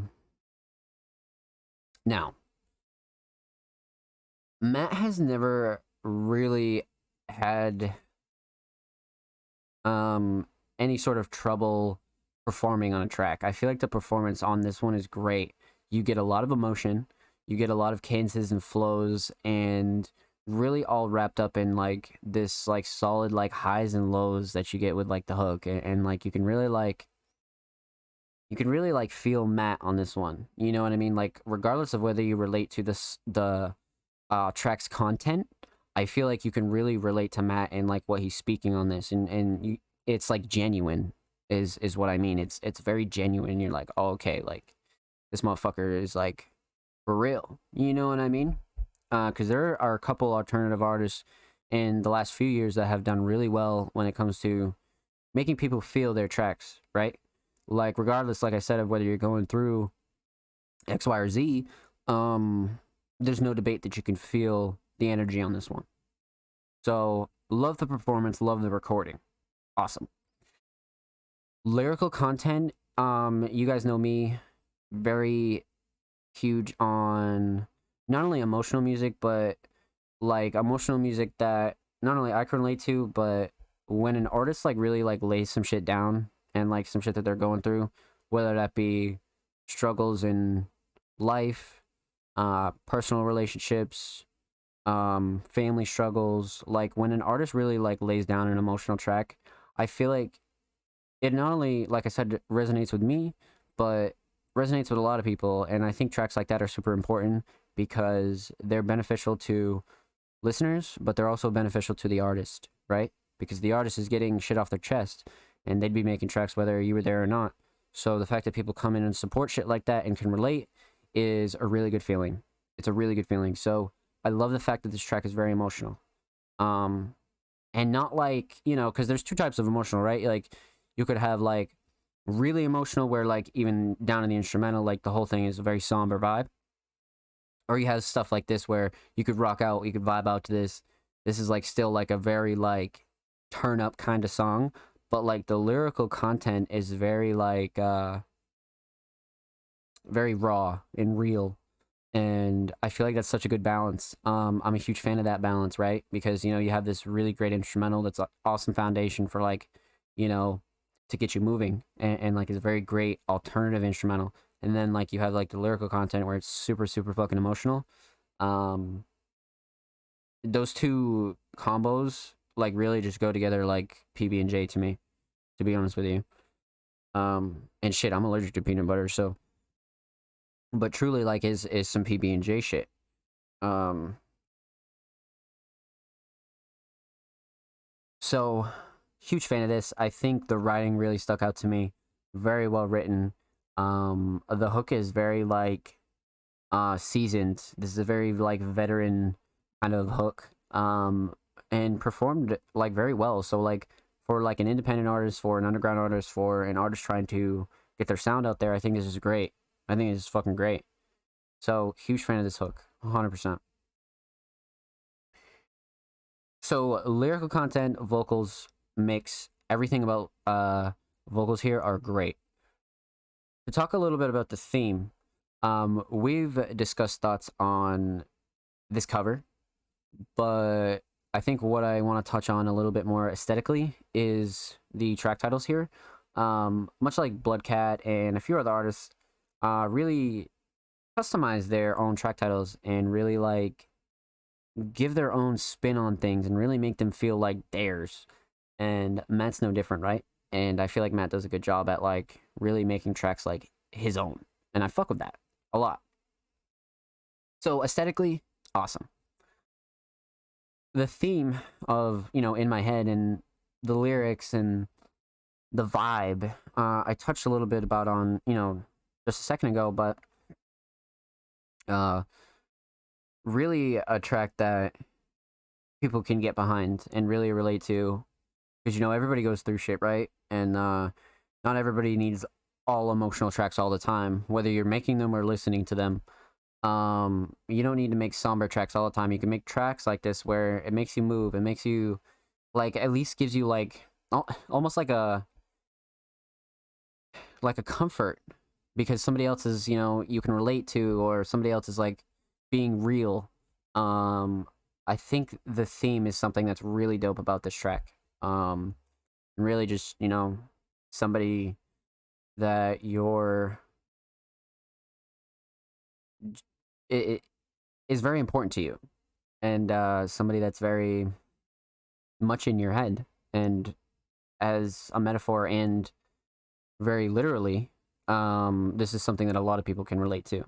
And even if you're not on that, you know, like shit, you could have a very successful relationship and you love your partner, but that doesn't mean you can't still enjoy a track like this, because that's where the dynamic of a great instrumental and very dope lyrical content comes together. And that way, regardless of whether you relate to the lyrics or you love the instrumental and the song itself, you can almost hit two birds with one stone.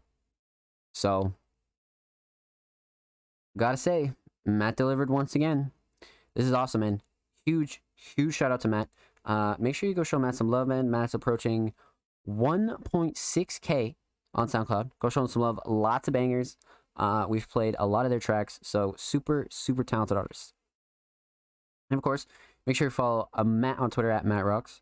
Matt's approaching the big 600. He's 13 away. Go show him some love, man.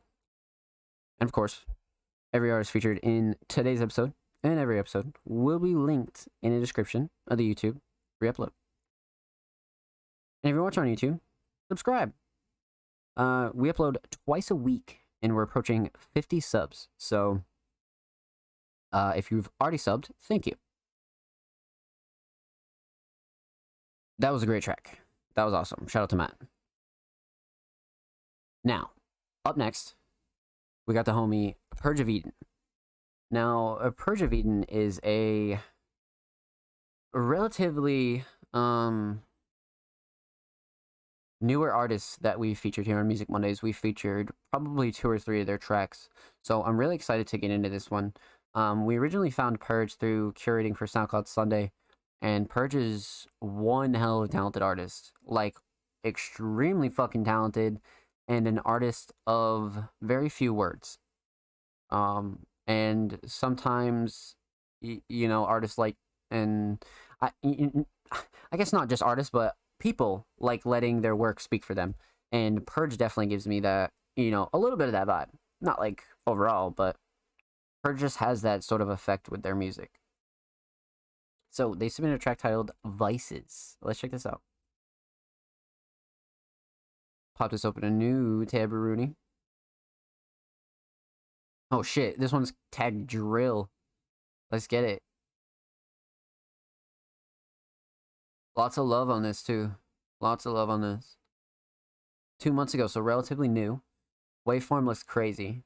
Minute 50 seconds. Yeah, we're about to get into some shit right here, chat. We're about to get into some shit. Purge of Eden, or just Eden. Vices.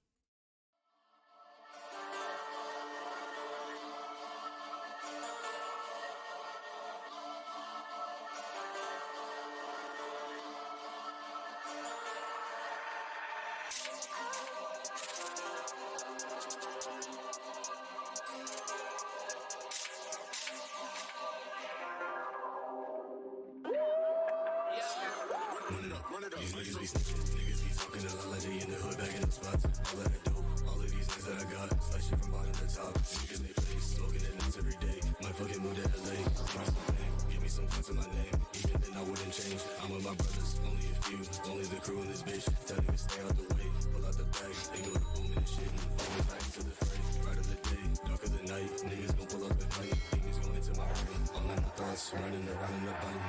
White girl, black wolf, black snake, black wolf. Nah, what the fuck? White girl, black wolf, black snake, black wolf. White girl, black wolf, black snake, black wolf. White girl, black wolf, black snake, black wolf. White girl, black wolf, black snake, black wolf. White girl, black wolf, black snake, black wolf. White girl, black wolf, black snake. Bitches be talking, niggas don't wanna stop problems. Fuck nigga, know I'm a solver. Made up my head like the Taliban. I am the chief that my nigga come fuck with Osama. Left in dishonor, all your partners in the corner. Beating the shit cause I wanted y'all piece in the problem. Told the niggas like yo, that moment my 42 years harder than for summers like bitch. Vices on vices.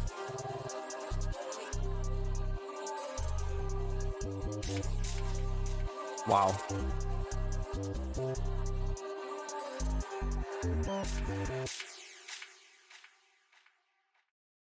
What the fuck? Sheesh, it's like Night Lavelle and Snot Feast together. What the fuck? This is wild. Going absolutely insane. Yo, I couldn't agree more. This is great. This is fucking great. So, I've been listening to not only a lot of New York drill recently, but I've been a huge fan of Chicago drill since, Jesus Christ, probably like 2013, bro. Like, I've been a fan of drill for a very long time.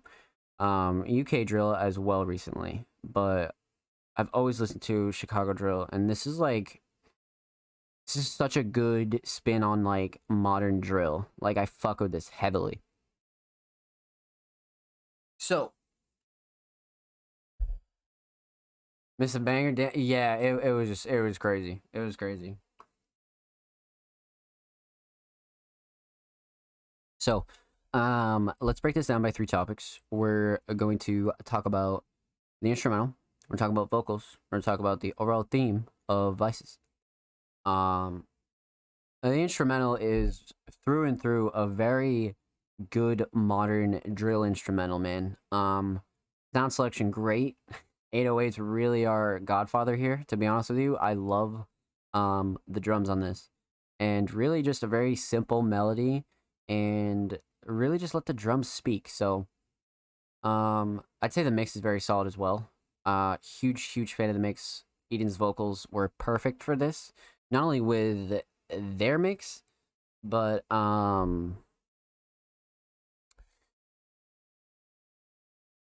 really just how this instrumental let Eden go so fucking hard. R.I.P. Vaughn as well, for real. So yeah, instrumental choice here, solid. Very through and through modern drill instrumental. Well done. Well done. So let's talk a little bit about vocals here. Vocals are really interesting because Eden has this very specific darker tone of vocals. And it's not very like super pitchy or anything like that, but Eden has this like really specific dark sound.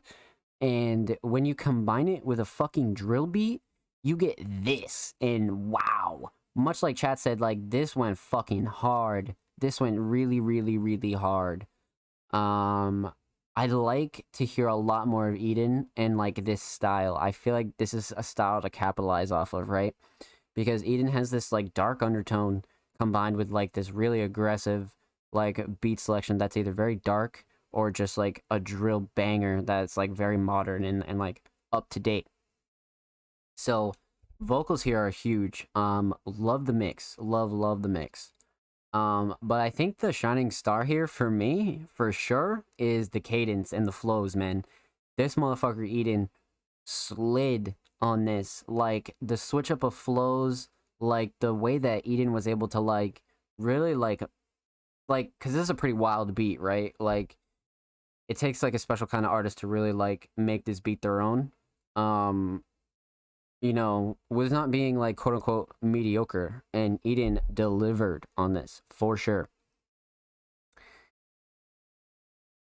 Yeah, I really say the shining star here is definitely flows and cadences. Now, writing here is definitely not to be slept on either. Lots of little punchlines in here, lots of little like statements and very like, you know, Eden's like a sort of one of those artists that like sort of like I said at the start, lets their tracks speak for them. And this is one of those tracks that speaks volumes for sure. So writing's definitely not to be slept on here either. Now, one of my main things here, let's talk about the overall theme. Huge fan of the cover. The cover is very like Eden. Eden is like all about like the IRL covers, the very like mysterious, ominous covers that are very like they just represent Eden in a way, and like once again something that's consistent across their profile. So I fuck with that a lot. You know, consistency, like we were talking a little bit about earlier, when it comes to covers, is awesome. Very awesome. Now, not too much to dive into aesthetically, but let's talk about lyrical themes in the content here. I feel like this is definitely one of those tracks where you fucking can do damn near anything to this. Like whether you're cleaning your crib, you're going to the gym, you're about to fight somebody, it doesn't matter. This is one of those tracks where you're gonna put this on to motivate you, and you're gonna get shit done, like bar done. But there's a couple different themes scattered throughout this track that I think a few people can get behind, especially like, you know, midway through the later ends of the song. Like I feel like Eden really like was really talking his shit. Like really like once again, I feel like this is like one of those songs where if somebody's like, "Oh, you make music? Like, let me, you know, show me a song." this is one of those that you would have to show them. You know what I'm saying? Like, this goes really crazy. Like, this needs a video ASAP. I don't care if it's 2 years old, 2 months old, 2 days old. This deserves a video for sure. This could go crazy. But all in all, it really kept up with the drill theme, I guess you could say, and really like showed like Eden's spin on it, and Eden was talking their shit, you know what I mean? And it's just different subject matter and like a really like tone that Eden sets. Because like I said, I feel like the vocal mix is a huge part of you know, what Eden does to certain tracks, right? And I think this will be like our third or fourth that we've heard from Eden, and all of them have been like super consistent yet wildly different. In a great way, in a really great way, because like it's the artist Eden, but Eden is either making some dark shit and he fits really well on dark shit with dark vocals, or you could take a really good modern drill beat like this and Eden can fucking slide, but it has like the dark element behind it as well. So huge fan of this shit. Keep doing this shit, keep doing you, don't listen to nobody. You're gonna get extremely fucking far if you keep doing what you're doing. 100%. So, Eden, keep it up, homie. Thank you for the submission. Much fucking love. Make sure you follow Eden on SoundCloud. Approaching the big hundo. That's an awesome milestone. I'll go show Eden some love, man. Dropping really unique tracks. And of course, make sure you follow Eden on Twitter at Purge of Eden. Approaching the big 2 hundo. And of course, every artist featured in today's episode and every episode will be linked in the description of the YouTube reupload. And of course, if you're watching on YouTube, subscribe. We upload 2 times a week, and a huge shout out to everybody who already is subscribed, man. Thank you. So, I've spoke a lot about Kale tonight, and we finally have made it to Kale's submission. So, Kale's one of the producers that I spoke on earlier that really embodies what it's like to be a producer and treat yourself like an artist. Kale has always had these themes and consistent tracks and just samples and just really is like a producer that really gets behind being a producer and not like, you know, worried about placements and this and this and that and the third. Kale just wants to make bangers. Like, Kale just wants to make fucking heaters, and you gotta respect that. I think Kale's a very, very talented producer. Really has a great catalog of sounds and songs that we've not only seen that they've produced, but instrumentals are huge here. So this week they submitted a track titled Sit Back and Smoke and Vibe. Hey, get the weed ready. All right, yeah, everybody go get your carts, everybody go get your woods, get your joints, whatever you smoke, bongs, fucking grab that shit. Because we're about to enter into a stoner anthem right here. I feel like we've had a couple different stoner anthems here on Music Mondays. Holy shit, this is 4 years old. This'll be crazy. What the fuck? Also, shout out Cheech and Chong, man. Classic. Fucking classic. If you've never seen any Cheech and Chong film, I don't care what one you can watch, bro. Go watch a Cheech and Chong movie for sure. E-wood bong bowl in your hand. Let's smoke. Up in Smoke, a Proud Kale. Let's get into this, man. This will be a Kale classic 4 years ago. Let's get it, baby. Hey, you wanna get high, man? This how they do. They got wooden balls, man. Oh, shit. I got a joint here, man. I've been saving for a special occasion. Play on fire up. Hey, I hope the drums don't mess up your upholstery. Nah, I'm in a band too, man. Oh, are you? Yeah, I'm a lead singer, man. Oh, that's it. Yeah, we play everything from like Santana to El Chicano, man. You know, like everything.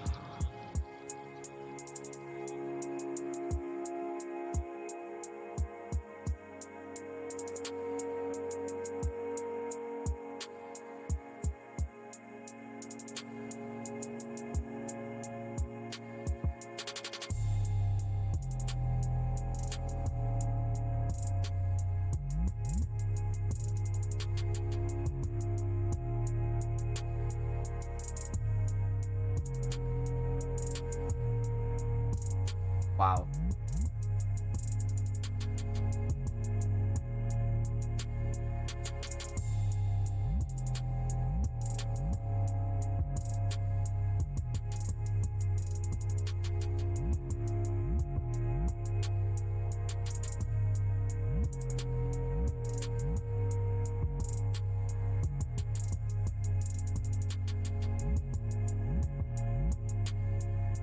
Is that a joint, man?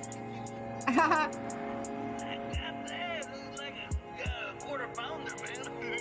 Hey, be careful with that shit, man. Oh, is it heavy stuff, man? Will it blow me away? Seatbelt on, man.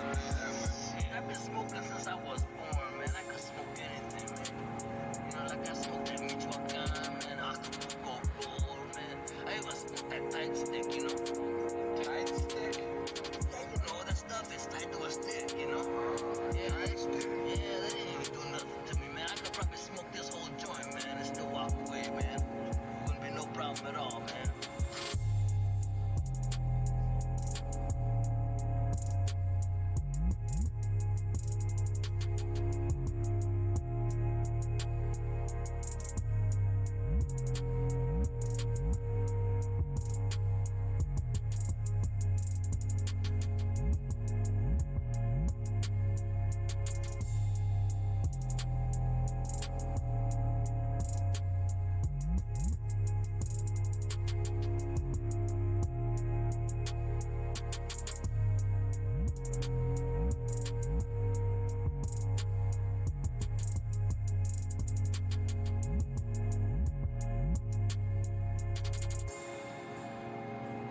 Wow, man. That's some heavy shit, man.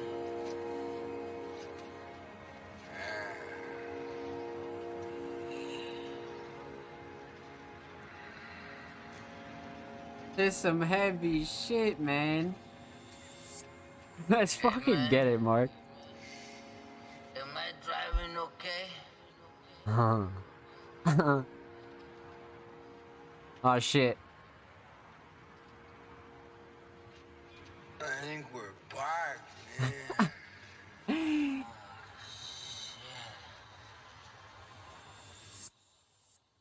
Wow. Wow. Dude. Dude. He just like me for real. Hey, am I driving okay? I think we're parked. Yo. This is what I mean, dude. Before I get into this, if you're a producer out there, have some fucking fun. Have some fun with your tracks, man. It doesn't mean that you're fucking not a producer. It doesn't mean shit. You can release tracks like this and like have samples and themes and shit wrapped around like your instrumentals to like keep people like grasp, you know what I mean? Because people could release beats all day, but if they're just beats, you know what I mean? What's different from you or Joe Schmo? No, what you're gonna get from a Kale beat is samples and like personality and like some real like genuine producer shit. They're like, yo, I love this beat, like, and it shows like that they go and get an audio quote and they go and, you know, mix it down and throw it in and properly fucking structure it. Like, bro, I know what goes into shit like this, and the fact that like Kale and other producers go out of their way to do this, bro, total, it's just so fucking like it's just so respectable, man. So respectable, bro. Like, cause for me personally, like one of my big like things with my emotional tracks is like some of the samples that I've used. You know what I mean? Like they make you like feel it, because as a producer, we don't like, Kale has done vocals, but like that's not what we do. So like when you have the beat like in a place where it can speak for you and you're not even putting vocals on it, man, it's awesome. That's fucking awesome. So much respect for Kale and any prod that really like treats himself like an artist and like makes tracks their own, you know what I mean? It's almost like, I don't know, I've always loved it. I've always loved it. Something that was very important to me as a listener, supporter, and when I first started producing, I was like, one of like my favorite things to do. Hello YouTube, hello YouTube, and also if you're watching YouTube, subscribe and huge shout out Kale. So let's break this one down, chat. Let's break this one down. Obviously, like I said, no vocals, but we're gonna talk about the instrumental. We're gonna talk about the overall theme of Up in Smoke, which you could probably already guess the theme. So, as an instrumental here, I noticed the ambient tag, and man, is this some fucking ambient shit. It's just like there aren't many like tracks with like some like decent drums and like really like well mixed shit that like you're like, bro, you could fall asleep to this, and like it has such dope drums. So that leads me to the first thing I'm about to say. The mix is great. I love the 808s on this. I love the 808s on this. This is like those big, wide, long booming 808s that you just, just place, one here, you know what I mean? It just makes the track. So the mix is great for me. I love how wide it is, and I love how like very chill it is at the same time, you know what I mean? It's not cinematic like you'd find from a Thomas or anything like that. It's very like, this is something you, like I said, like you really could fall asleep to. You would really put on at the end of the night to wind down. Like you'd throw this in your lo-fi chill playlist, like, and you'd fucking really throw this in that like bedtime playlist for real. So one, the mix is great. My next project is dropping in October, horror based, so expect a lot of samples from movies and stuff. You didn't hear it from me, didn't hear it from Kale, but October, something insane is coming. Oh shit, people hate on 808 slides. 808 slides are great. 808 slides are great. Anyone who does, like, they be hitting when you got on the right spot. Exactly, Mark. Exactly. Like, what the fuck? Anybody who hates on slides, like, has never, like, successfully, like, made a track with them, or, like, can't get them to sound right. You know what I mean? Because there's no reason to hate on those. Like, they put a lot of personality to an 808, you know what I mean? Like, what do you motherfuckers just want to keep using the spins 808 over and over and over and over and over and over again? No, motherfucker. So, I like the slides, and I enjoyed the sound selection as well, as far as drums go. I got slides in every beat damn near, and keep putting slides in that shit, Kale. Let's fucking get it, baby. You want slides? Put them damn slides in there. It ain't gonna change whether it's a banger or not, I promise you that. Promise you that. People on the internet will make you think there's like some fucking hidden rule book that everybody has that you don't, bro. Like, it's just opinionated, you know what I mean? It's like how people don't like pitched up or down vocals. Some people don't like, sad music. Some people don't like heavy metal. Some people don't like heavy vocals. Well, that's fine. There are plenty of people that do. And Kale's a very talented producer. And if you're a producer out there that you're like, shit, should I follow what X, Y, or Z? No, bro. Follow what your favorite artist does. Take some of their sounds and ideas and things that are very inspirational to them and make them your own. Put your own style on some shit, you know what I mean? Like, shit. Let them know, Mark. Let them know, bro. Fuck them. Straight up, bro. Fuck them. Don't let nobody tell you there's some fucking hidden handbook to this, bro. Music is subjective, you know what I mean? Especially producers like to get their assholes in a fucking bunch about, sounds and loops and this and this and this, and it's just like, nah, bro. It's about being an artist, and if you're a producer out there and you want to have a hit, you want to get a platinum record, like, the way to do that is to treat yourself like an artist. You know what I mean? Like, do this. Establish yourself as a producer of personality. And that's what Kale has done. This track's 4 years old, man, and he's been doing this shit for a while. So let's fucking go. So, back on track, man. Mix is great. Mix is really great. Sound selection is awesome. Perfect for an ambient kind of track. I would... You know what I mean? Sometimes people would shun away from using an 808 on a track like this, but I feel like you couldn't have picked a better one. So, very typical sound selection. Now, structure here is great. I love how the beat's structured around the samples from Cheech and Chong. Very, very well done structure. And like I said, one of the more fun parts about making instrumentals like this. So I'm a huge fan of the structure, for sure. So, mix is great. A very ambient kind of like chill track as soon as you turn this on. So, drums solid. Instrumental overall very solid. Mix very solid as well. Let's talk a little bit about this theme though, because this is a very like, you could rap almost any beat up that's like decent with a theme like this, and it makes it 10 times better. And especially if it's like a personal release, you know what I mean? Like Kale releases on his own profiles and was like, okay, here's Up in Smoke. And it's got perfect samples, like a lot of personality, and like something that like you can easily grab onto, right? Aesthetically, of course. Of course. What else would you use as the cover? Perfect. Absolutely perfect. And just calling it Up in Smoke, come on, Cheech and Chong, Up in Smoke, like that's like a perfect like aesthetic theme you could have there. Really. But I think more importantly is the overall theme of Up in Smoke, which is almost like a Cheech and Chong theme slash tribute slash like sort of like paying respects, and like it's like such a perfect track for these samples, truly. Kickback, smoke, and like there's some drums to get behind. It's not totally like ambient sleep music, but it's definitely a very ambient, chill, smoke some to this kind of beat. So I'm a huge fan of this, man. Huge fan of this. And I'm a really big fan of when Kale like really does this with tracks, like really makes them personal and really keeps them his own, yet letting his instrumentals speak for him. Truly. So, with that said, huge shout out to Kale. Thank you for the submission, homie. Much fucking love. Make sure you go play Up in Smoke. That is a Kale classic, man. Kale's approaching 500 on SoundCloud. Make sure you go show him some love. Check out his instrumentals. And of course, make sure you follow Kale on Twitter. Kale is also approaching 700. So go show him some love there, man, for real.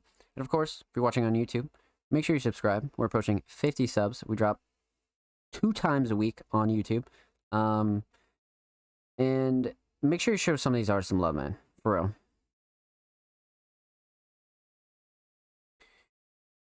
So, 1, 2, 3, 4, 5 audio tracks left. We've been trucking along, man. We've hit 2.5 hours, and we're going to keep this up. So, rolling into our next submission, we have almost a damn near staple to the Music Money's community, King Mark Music, man. You guys know how I feel about Mark. Mark is not only a very, very talented, versatile artist, but it's just a very helpful member of the Music Money's community and just the music community overall, man. Has a great ethic, and just really can bounce around, and you never really have like a shit vibe from Mark, you know what I mean? Like Mark can make very emotional music, but Mark's a very solid artist in person to be around. So I'm excited to get into this one, man. They submitted a track titled I Dream of You Every Night. Every night. Bananas with the prime for 14 months, man. 14. I think Ples just hit his 16, baby. His fucking 16. Thank you, Bananas. Much fucking love. Welcome back to the squad. I hope you're doing well tonight, man. Welcome. Much love, homie. I will send you a message after this. Thank you. So, let's hop right back into this. Let's check this King Mark track out, man. Pop it open a new tab per usual. 2 years ago, so definitely not super old. Not super brand new. But nonetheless, I'm excited to get into this. Probably my all-time favorite release. Really proud of this whole project, even for it being old. Okay, bet. Sad, ruined, depressed, upbeat, moving on, King Mark, Pop Strudel. Okay. I'm excited to get into this. King Mark, I dream of you every night. Let's check this out. Good, I'll be lurking. Bet. Closer to 3 years, actually, too. November 2019. Oh, so it's coming up on the anniversary is what you're telling me. Alright, bet. Let's check this out.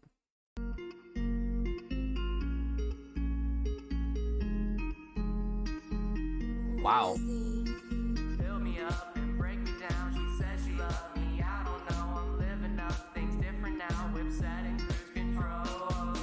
And I've moved on from you, but I can't lie. No, I'm still thinking of you. Damn near every night. So I'm getting high with my friend. And we pretend that we made it not so famous, but I'm leaving out the state. Read a text that said she loved me and she want me to wait, but I'm sick of playing games, so I guess you have to stay. Why the fuck you acting lame when you said you gonna change? Read a text that said she loved me and she want me to wait, but I left that bitch on red, cause I know she playing games. She be acting like I'm lame, try to play me, that's okay, but I'll do you just the same. Why you acting like I've changed?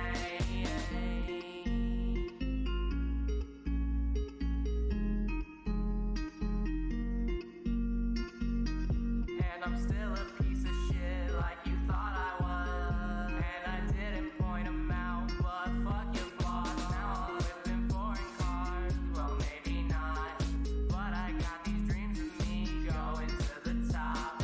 Baby wanna sleep with me, well join 'em all.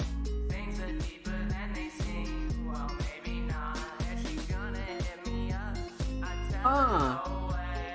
I can't even think right now how you think I'm okay. Smoking way too much, that shit be getting to my brain. Now they thinking I'm insane, I might have to go away. And she gonna hit me up, I tell her go away.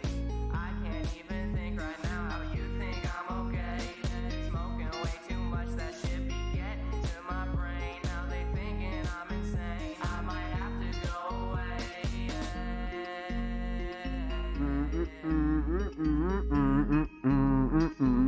Wow.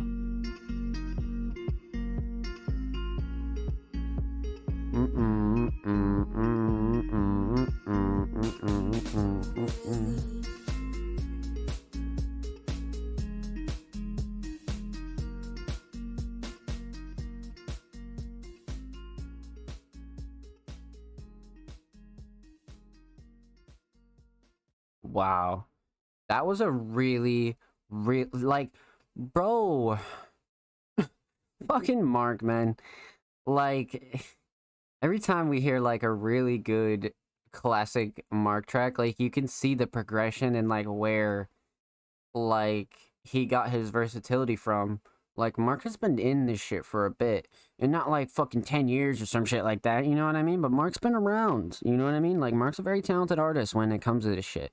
So, I like this style of, like, very, like, hip-hop, very almost pop crossover, man. Like, I fuck with this a lot. For sure. So, you guys know the drill. Let's get into it. Let's talk about three things. We're going to talk about the instrumental. We're going to talk about vocals. And we're going to talk about the overall theme of I Dream of You Every Night. So, considering Mark said this is one of, if not his favorite release, the instrumental choice is amazing. This instrumental is so well mixed and so well utilized by Mark. This producer did an excellent fucking job. The mix on the instrumental itself was great. Very bouncy, very upbeat. Nothing was overbearing, clashing, nothing like that. A very standard alternative pop type beat. I think this producer really did the trick here, 100%. So right off rip, I love this beat choice, for sure. Now, let's talk about vocals.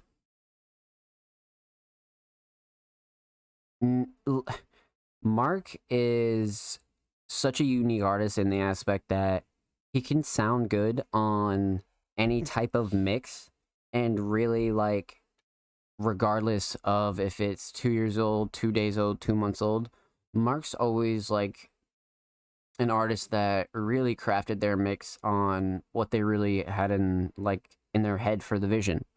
And Mark doesn't really stick himself to one type of sound, which is great. I think that's an awesome thing to do as an artist. I think Mark's one of those artists that push themselves without even realizing it, because Mark has just made like such a wide variety of music. Now I think it's such a great tool to have as a more experienced artist, because now you can go approach all types of tracks, features, collabs, and like there really hasn't been anything here that we haven't heard from Mark, man. Pitched up, pitched down, hip hop, lo-fi, sad alternative pop, hyper pop, electronic. Like there really hasn't been anything we haven't heard. So Mark's definitely in that group of artists that I consider to be very versatile, 100%, and very skilled with it as well. But the vocal mix, obviously, with all things considered, 2 years old, was solid, to be honest with you. Most people's tracks you hear there, shit from 2 years ago, and it's fucking blasting over the beat, or it's fucking, you can't hear shit, the recording's fucked up. No, this is a solid mix from 2 years ago. Very, very solid. So, good job on the mix, 100%. And I think Mark did a really good job flowing and sort of like really making this beat his own. I think one thing I'm a huge fan of is the flows and cadences here. But I think the shining star is truly the writing. I'm not gonna lie to you. Regardless of whether you could like relate to it or not, I feel like this writing is definitely very passionate and very well done. Mark's definitely an experienced writer, because if you're writing like this 2 years ago, that's how Mark, can write some songs today. You know what I mean? Like, that's why I like these older tracks, because it's like such a cool insight, because we get unreleased from artists like Mark, and we get exclusives, and then we get to hear tracks from like 2 years ago and see like how their sound has evolved. So I'm a huge fan of this. Huge fan of this. But as far as vocals go, I'd say writing really did it for me. The writing was awesome on this. And much like Mark said, probably his all-time favorite, if he had to choose. So, instrumental choice, awesome. Prod did a really good job on this. Vocals, I'd say the writing is like such a pivotal point in this, and it really shows how seasoned Mark's skills are, to be completely 100% honest with you. Now, let's talk about the overall theme of I Dream of You Every Night. So, once again, much like Matt and a couple of artists that we spoke about tonight, but we talk about this here and there on Music Mondays, and it's really the like dynamic and the duo of like a really upbeat instrumental, very bouncy, very like positive, right? And then like Mark's over here, very raw, very real, very emotional, yet like still bouncing with the instrumental. So I'd say lyrically, like the theme really does it for me. It's just one of those themes that I'm like, okay, like we're getting the best of both worlds here. And much like I said for Matt, I feel like any supporter or listener would be able to get behind a track like this, because you're not only getting like a really get up and move instrumental, but you're also getting like a real raw King Mark, which I'm a huge fan of, and which is why I said the writing is definitely one of my favorite parts about this. Aesthetically, a track cover is like, it's like one of those things where like it's such a cool insight on Mark 2 years ago. Like shit like this are like relics to me, and like it's only 2 years ago, so I don't mean like ancient, but I mean like, because like we as a Music Mondays community just started featuring Mark probably 2-3 months ago. So to see Mark's like a creative insight 2 years ago is really, really sick, especially aesthetically. And cover aside, I think the thing that I really enjoy about this aesthetically is the no spaces in the track title. Just one of those little things, right, that I always talk about, and I'm like, wow, I love that shit. I fucking love that shit. And I have a couple tracks like that where you just don't put fucking spaces, and like, they're just usually sometimes the more emotional tracks, or maybe your bones, and you do that to every track. But regardless, it definitely brings a little spice and adds a little personality to it. So lyrically, a wonderful theme. Love the two dynamics. We've been getting a lot of that tonight, so this is awesome. And aesthetically, love it as well. The track title is really, really classic for me.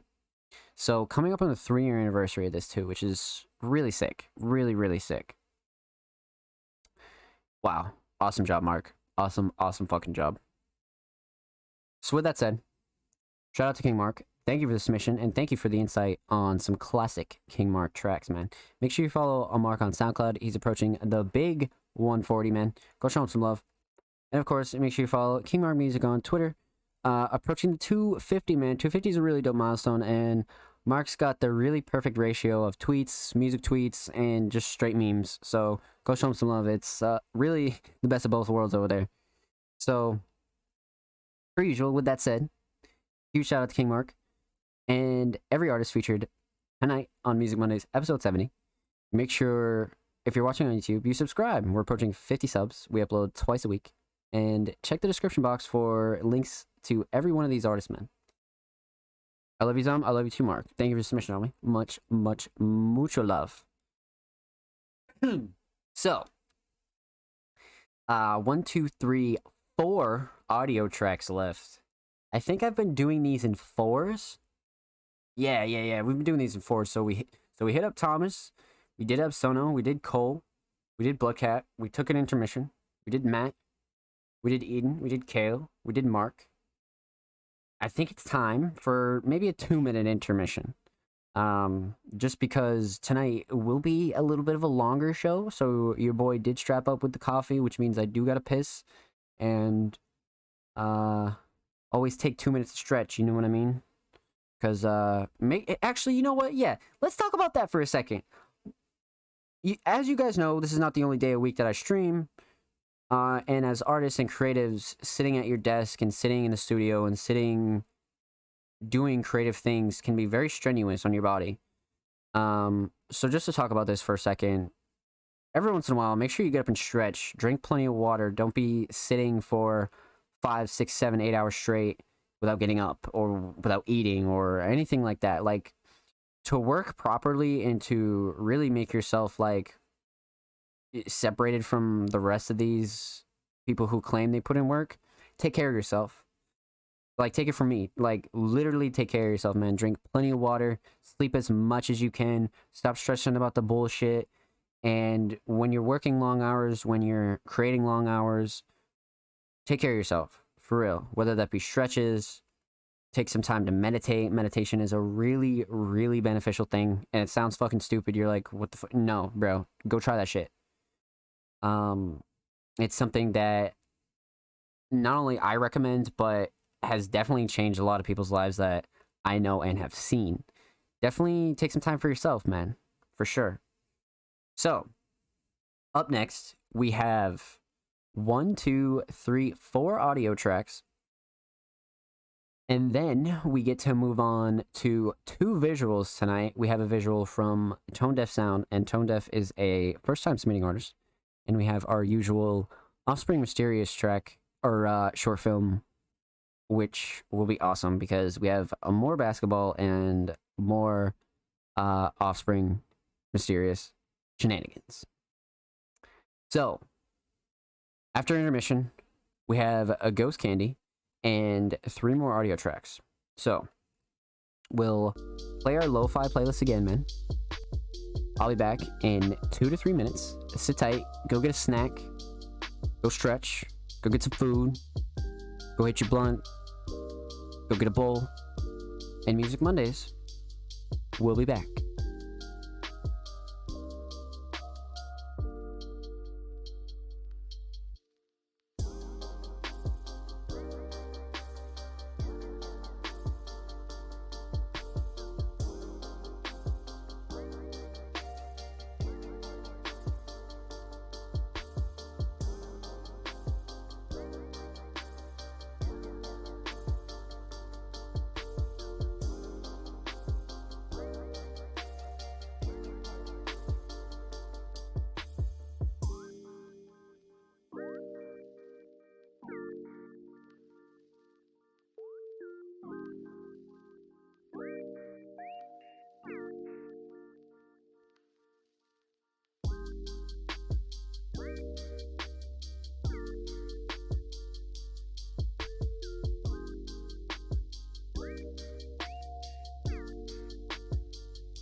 Alrighty, ladies and gentlemen.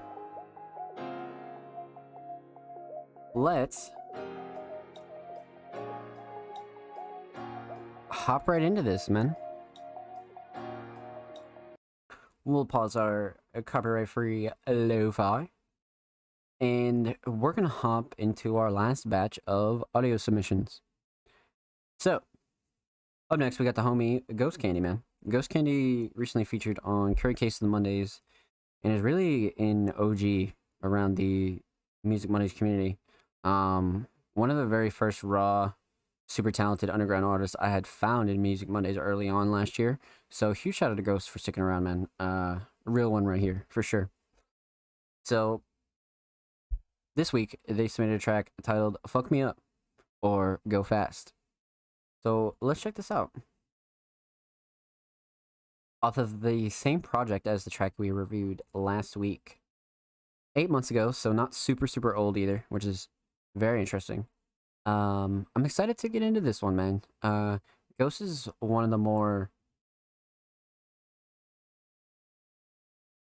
very interesting kind of artists because Ghost is a producer vocalist. So Ghost is very experienced when it comes to what they want as an artist. So let's get into it, man. Fuck Me Up, Ghost Candy. Let's go. Yo, Ghost.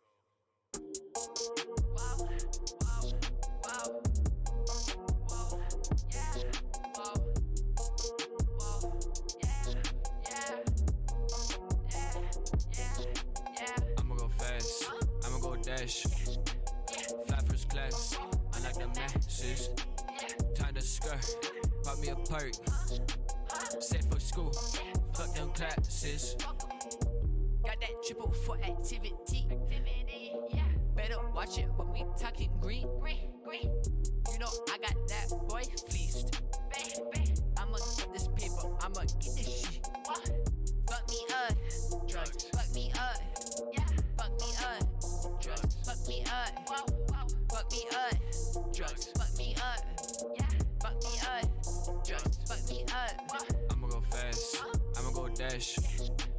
Fly first class, I like the masses. Time to skirt, pop me a perk. Set for school, fuck them classes. Fuck your bitch, I'ma take a sit, watch her live. I'ma make a nut quit. You know you can't do shit. Got shit to say, but I won't say it. Play that bitch more than once, she kinda basic. Lying to yourself, you better face it. She a sorry hoe, yes I said it. You on borrowed time. Damn, she kinda fine. She sour like a lime. Either way, it's fine. I'ma go fast, I'ma go dash. Fly first class, I like the masses. Time to skirt, pop me a perk. Set for school, fuck them classes. I'ma go Fuck 'em. fast, I'ma go dash. Fly first class, I like the masses. Time to skirt, pop me a perk. Set for school, fuck them classes. Yo, that's such like a it's totally like a trap anthem, bro. I fuck with that a lot. All right, let's hop right into this one, man. So, per usual, we're gonna talk about 3 topics here. We're gonna talk about the instrumental. We're gonna talk about vocals. We're gonna talk about the overall theme of "Fuck Me Up."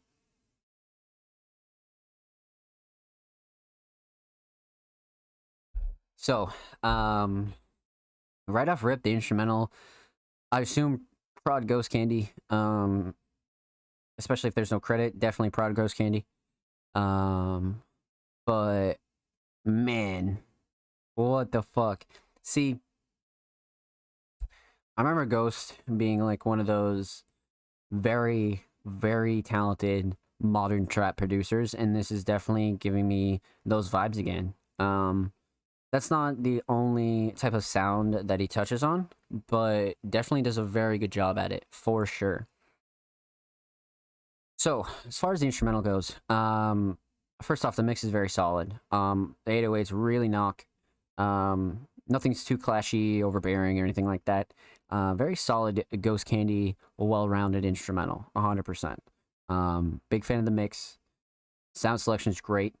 And I think here, for me, the shining star has got to be the melody. Like, truly the melody is something that's like, it'll stick with you. Just because it's so, like, rememberable. It's very rememberable, for sure. Yo, no, it's good. Welcome to stream, homie. Hope you're well. Appreciate the follow. Thank you, thank you, thank you. Welcome to streaming, family. So, let's talk a little bit about vocals here. Vocals on Fuck Me Up is something that I wouldn't say is new to Ghost Candy. It's definitely like one of those things that Ghost doesn't do all the time, though. Ghost is definitely one of those artists where he pushes himself and really goes outside of his box, you know what I mean? Because we've seen Ghost really, like, lay down a lot of bars on a really dope chill lo-fi sample.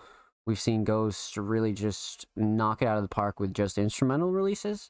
And in this case here, we have a really good, like, at its core, trap track where he just said fuck everything, like, straight up.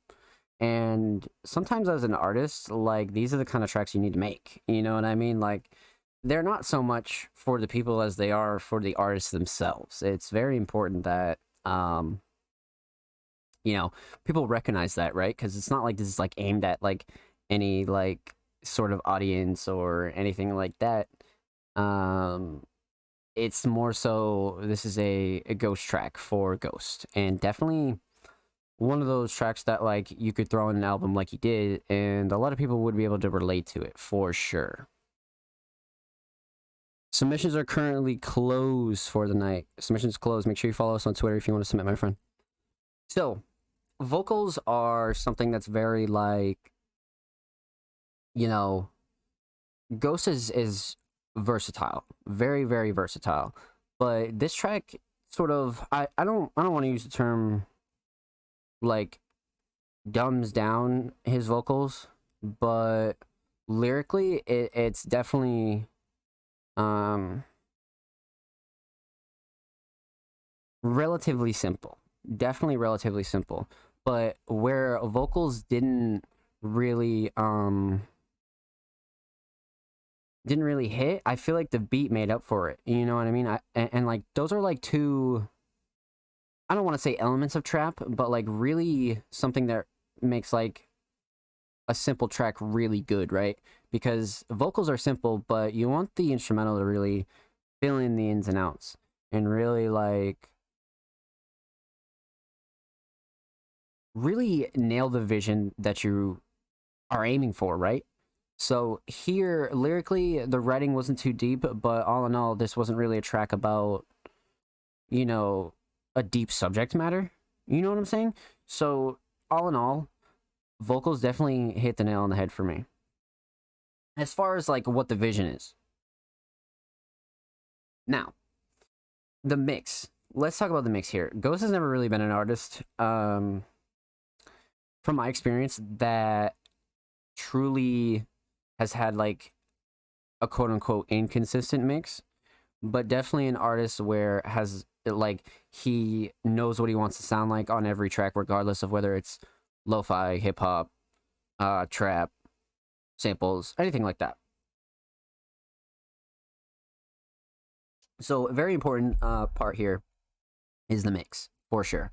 And Ghost definitely has a very consistent mix across a lot of his tracks. So, vocals definitely did the job for me, especially for like what the vision is for this track and like what this track is, 100%. Instrumental, very well solid. It's like super, like, I think the mix combined with the simple vocals really make this track 1000%. But let's talk about the theme. We've discussed the aesthetics of this cover here. Definitely album worthy. Definitely the Ghost Candy color palette. So you guys already know I'm a huge fan of that cover. And the alternative kind of track title is something that is a very, very unique. And it's not something that's like unknown or like people like don't fucking do, right? Like it's not that crazy. But like I was saying a lot tonight, like it adds personality. So like if you can't decide on a track title, you know, it's half this, half that, and this is the case here, you know what I mean? Because this track truly could be called Fuck Me Up, or it could be called Go Fast. But all in all, I like it aesthetically. Now let's talk a little bit about the lyrical content here. I feel like Ghost is one of the artists, like Ghost is really rare in the aspect that Ghost can make a super simple track, or Ghost can really spit like a lot of bars at you over a very chill beat. So this track here, like there isn't like too much at its core for like lyrical content, other than it's just like fuck it, you know what I mean? Like, and like I was saying, artists really need that like who gives a fuck track, you know what I mean? You're just like fuck it, you know? So this is definitely like the fucking anthem, and one of those tracks you like turn on and like you could totally turn up to this 100%. So all in all, aesthetically, lyrically, definitely a solid theme, 100%. Ghost Candy is really a versatile artist, and this is one of those tracks that really shows it, to be honest with you. There's one of everything for everybody in Ghost Candy's library, for sure. So, with that said, huge shout out to Ghost Candy. Thank you for the submission, homie. Much fucking love. Make sure you follow a Ghost on SoundCloud. Ghost is approaching the big hundo, man. Go show him some love, for real. And of course, make sure you follow a Ghost on Twitter. Ghost is approaching the 20 followers, man. Go show Ghost some love, man, for real. And per usual, every artist featured in today's episode and every episode will be linked in the description of the YouTube re-upload. And if you're watching on YouTube, subscribe. We're approaching 50 subs. We drop twice a week. And make sure you show some of these artists some love, man. Seriously. So, 3 audio submissions left. And up next, we got the homie Yamin. Now, Ya submitted a track, I want to say like 2 weeks ago. Was featured on Cure and Case of the Mondays, and really has one hell of a unique sound, man. Really part of the new generation of upcoming artists that are really like crafting their own sound and really like doing whatever the fuck they want. So this will definitely be interesting to get into, for sure. Availing to track titled That's Fucked Up, Broad 63. That's fucked up. So let's check this one out, man. Of course, we're gonna pop it open a new Tabaroonie, man.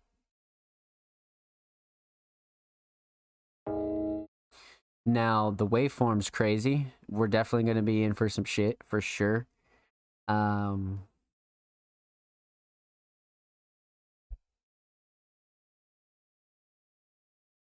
Cover is awesome. The cover is fucking very unique. I actually really love this cover. There's a lot I like about this. Holy shit. Yeah, that's totally like... It almost reminds me of a Dread cover in the aspect of like... It's like such a unique style. Like, this is only a style you could associate with Yamin now. You know what I mean? Super unique, like, collage, one color palette style. I fuck with that a lot.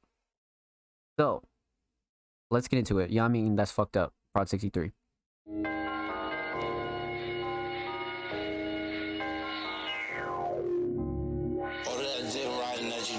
Still ain't lit, that's fucked up. All that bullshit that you said that you did, you still broke, bruh. All that bullshit that you did, you nigga, you still fucked up. All that dick riding that you did, you ain't lit, you ain't shit fucked up. All that dick riding that you did, you still ain't lit, that's fucked up. All that bullshit that you said that you did, you still broke, bruh. All that bullshit that you did, you nigga, you still fucked up. All that dick riding that you did, you ain't lit, you ain't shit fucked up. You can't go back to the block now. Beats fly fucked up. Nigga get in and turn to a bitch. That's fucked up. You say he got sell heroin and he still ain't shit. It's fucked up.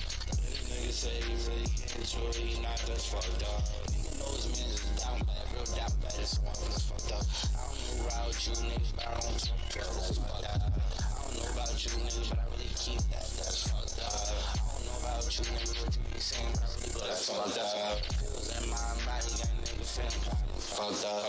And I miss the plug call out of house, that's fucked up. Still getting money in the motherfucking drought though, that's fucked up. You know I'm about to fucked up, I'm still gon' fuck it up. So you gon' let me fuck it up, so you gon' suck it up. I'ma put it through the money counter, I don't even wanna count now. I don't even wanna count now. Pour it up on the counter. Hey bro, what a lean at? What a Eliza on the counter. Guns all on my waistband. BB, sign my heart. All that dick riding that you did, you still ain't lit, that's fucked up. All that bullshit that you said that you did, you still broke, bruh. All that bullshit that you did, you still fucked up. All that dick riding that you did, you ain't lit, you shit, you fucked up.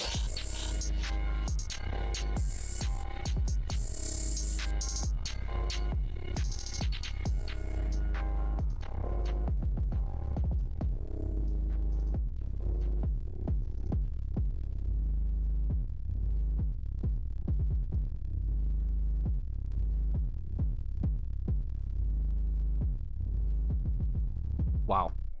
Okay, this is really interesting. This is really, really interesting. Because I believe the first track that we reviewed from Yamin was like not like totally different, but it was a slightly different style from this, and I gotta say I prefer this style. I think Yamin sounds a lot better like this.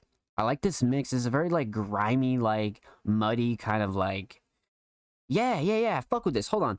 All right, let's get into this, man. We're gonna talk about three things. We're gonna talk about the instrumental, we're gonna talk about vocals, we're gonna talk about the overall theme of That's Fucked Up.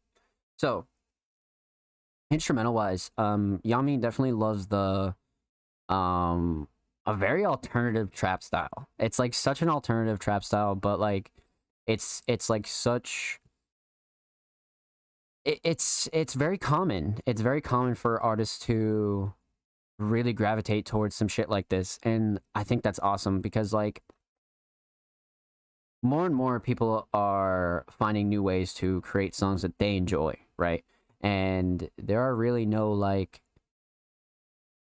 you know, we discussed this a little bit earlier, but there's no fucking handbook or rule book to this shit, you know what I mean? Like there's, you know, tips and like helpful ways for certain things and, you know, for stuff outside of music, but creating art itself, bro, there is no fucking handbook for this shit at all.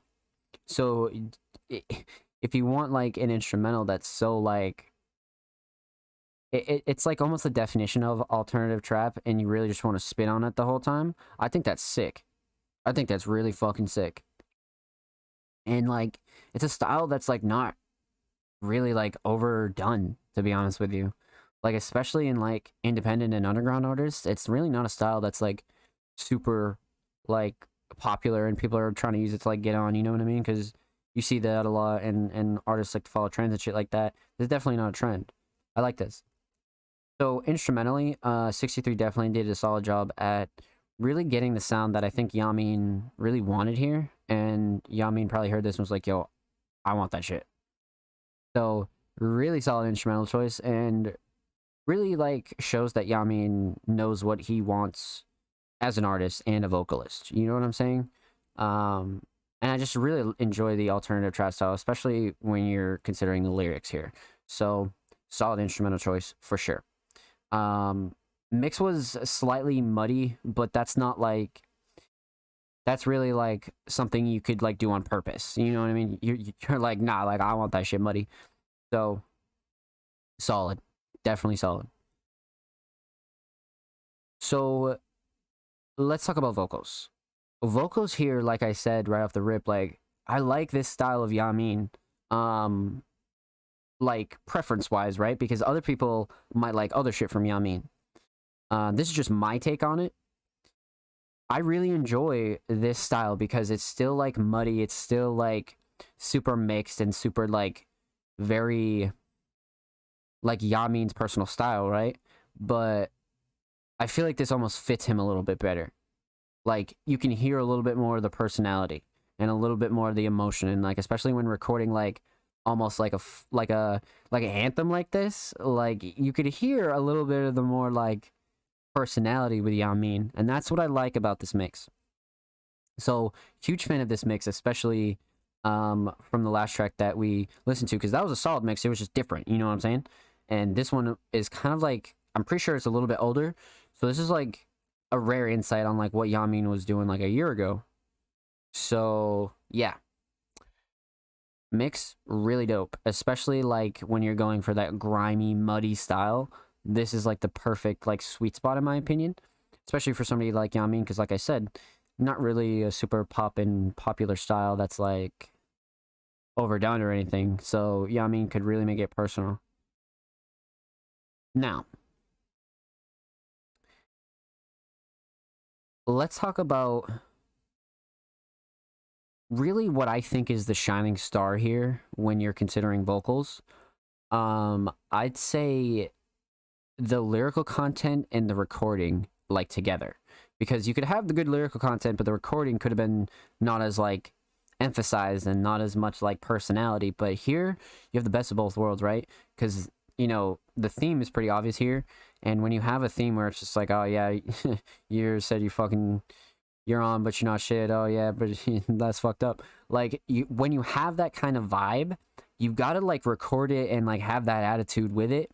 And I feel like the mix emphasizes that with Yamin here. Like you can really tell that Yamin was like creating the track and was like, yeah, you're not shit, and like really was able to flex his like metaphorical musical muscles here, because he was doing it with a lot of I'd say personality for sure. Like not really emotion, but definitely personality, 100%. So big fan of this mix, but just the dynamic of mixing like lyrics like this and recording them like you mean it. And this mix led me to that conclusion, because you're like, oh, okay, like damn, like this is like, it's got all the tools for like a very grimy modern alternative trap track, without a doubt. So instrumental choice, very solid. 63 did a good job.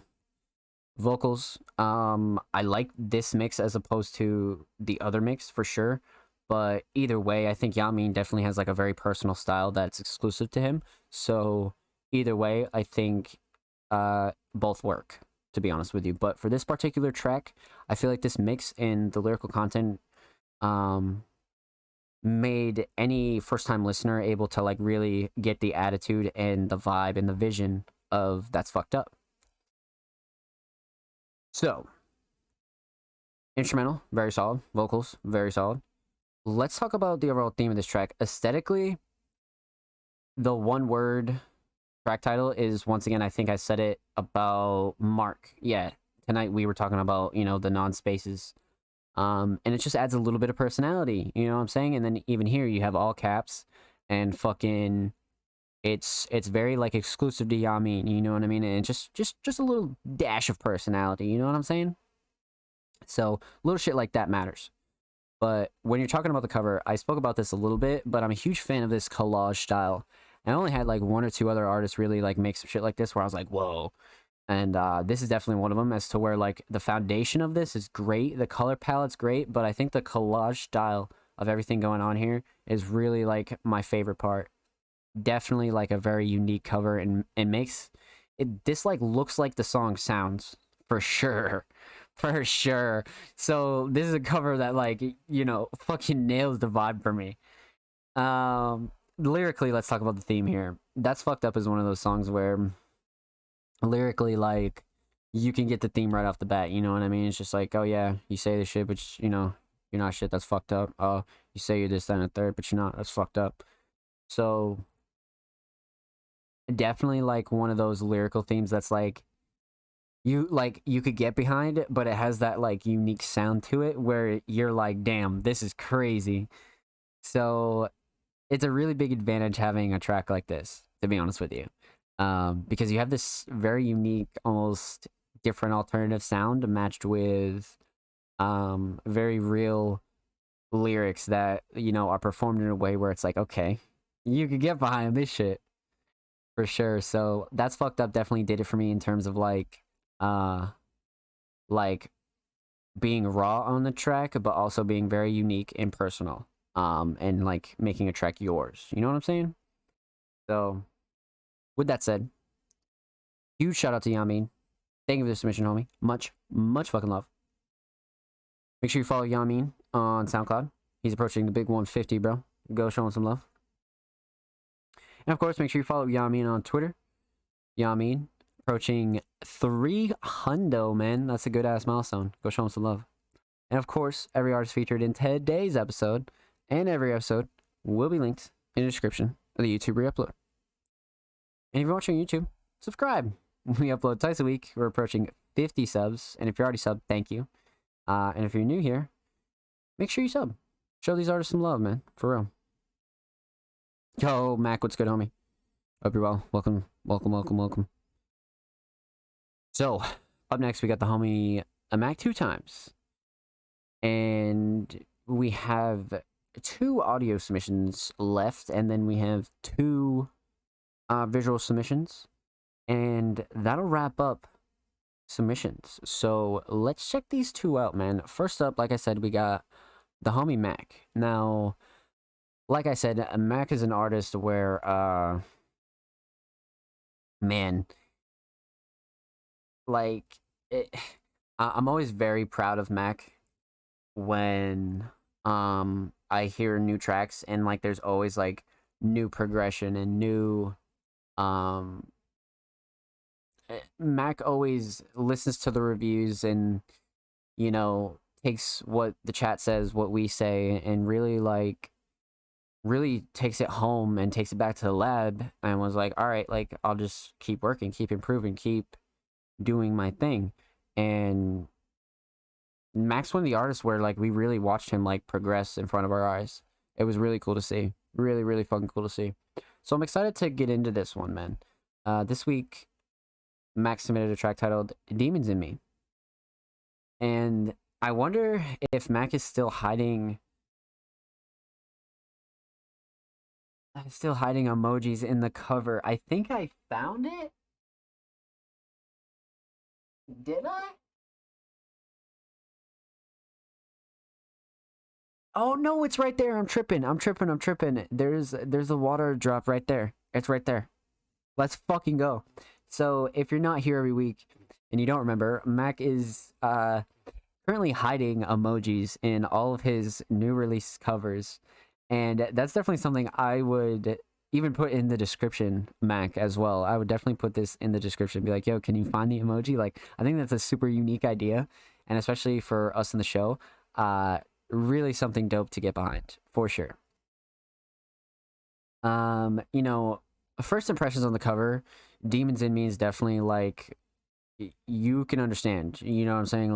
Like, okay, like, it's got that, like, raw DIY style, but, like, it's so unique to Mac that, like, you just know that's a Mac cover. And you know, of course, you got the parental advisory per usual. And just little touch-ups and things that really, you can just tell it's a Mac cover, man. So I fuck with that a lot. Definitely simple, but not overdone at all. So let's get into this. Mac, Demons in Me. Let's get it.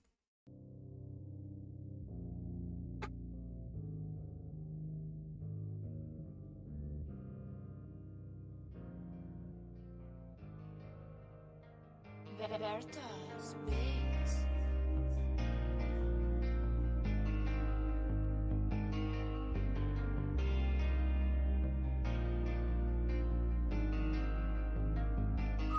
Got demons in me, ain't gon' lie, do not mind, they keep me calm. I know you ain't mean to break my heart, don't mean that shit ain't wrong. Shit don't matter, no more focused on this money, stack it tall. I won't let that shit get to my head, I know I'm way too strong. This shit starting to get real easy, put my feelings in these songs. Doing this shit every day until I get my money long. Trust nobody, treat this life like Call of Duty, free for all. But just because I think like that don't mean I wanna be alone. Got demons in me, ain't gonna lie, do not mind it, keep me calm. I know you ain't mean to break my heart, don't mean that shit ain't wrong. Shit don't matter, no more focused on this money, stack it tall. I won't let that shit get to my head, I know I'm way too strong. This shit starting to get real easy, put my feelings in these songs. Doing this shit every day until I get my money long. Trust nobody, treat this life like Call of Duty, free for all. But just because I think like that don't mean I wanna be alone. Touch me and my family, pull out the new nine, cock that shit back. Damn. See them purse up on the table, they all mine, want them around. When I'm in my thoughts, I don't like niggas talking way too loud. Cause when my mind is racing, I don't wanna hear a fucking sound. I'm hallucinating, everything's a merry-go-round. Don't worry, I see right through your bullshit, you a clown. These drugs got my ass smacked, next thing you know I'm falling down. Yeah, next thing you know I'm falling down. Looking around, I don't got nobody help. I guess I lied when I said I ain't care that you left. Sometime I wish we never lost a step. I promise if you come back, your heart I'm gon' protect. Just know you gotta come correct. Got demons in me, ain't gon' lie, do not mind it, keep me calm. I know you ain't mean to break my heart, don't mean that shit ain't wrong. Shit don't matter, no more focused on this money, stack it tall. I won't let that shit get to my head, I know I'm way too strong. This shit starting to get real easy, put my feelings in these songs. Doing this shit every day until I get my money long. Trust nobody, treat this life like Call of Duty, free for all. But just because I think like that don't mean I wanna be alone. Wow. Be alone, be alone. Don't mean I wanna be alone. Just because I think like that don't mean I wanna be alone.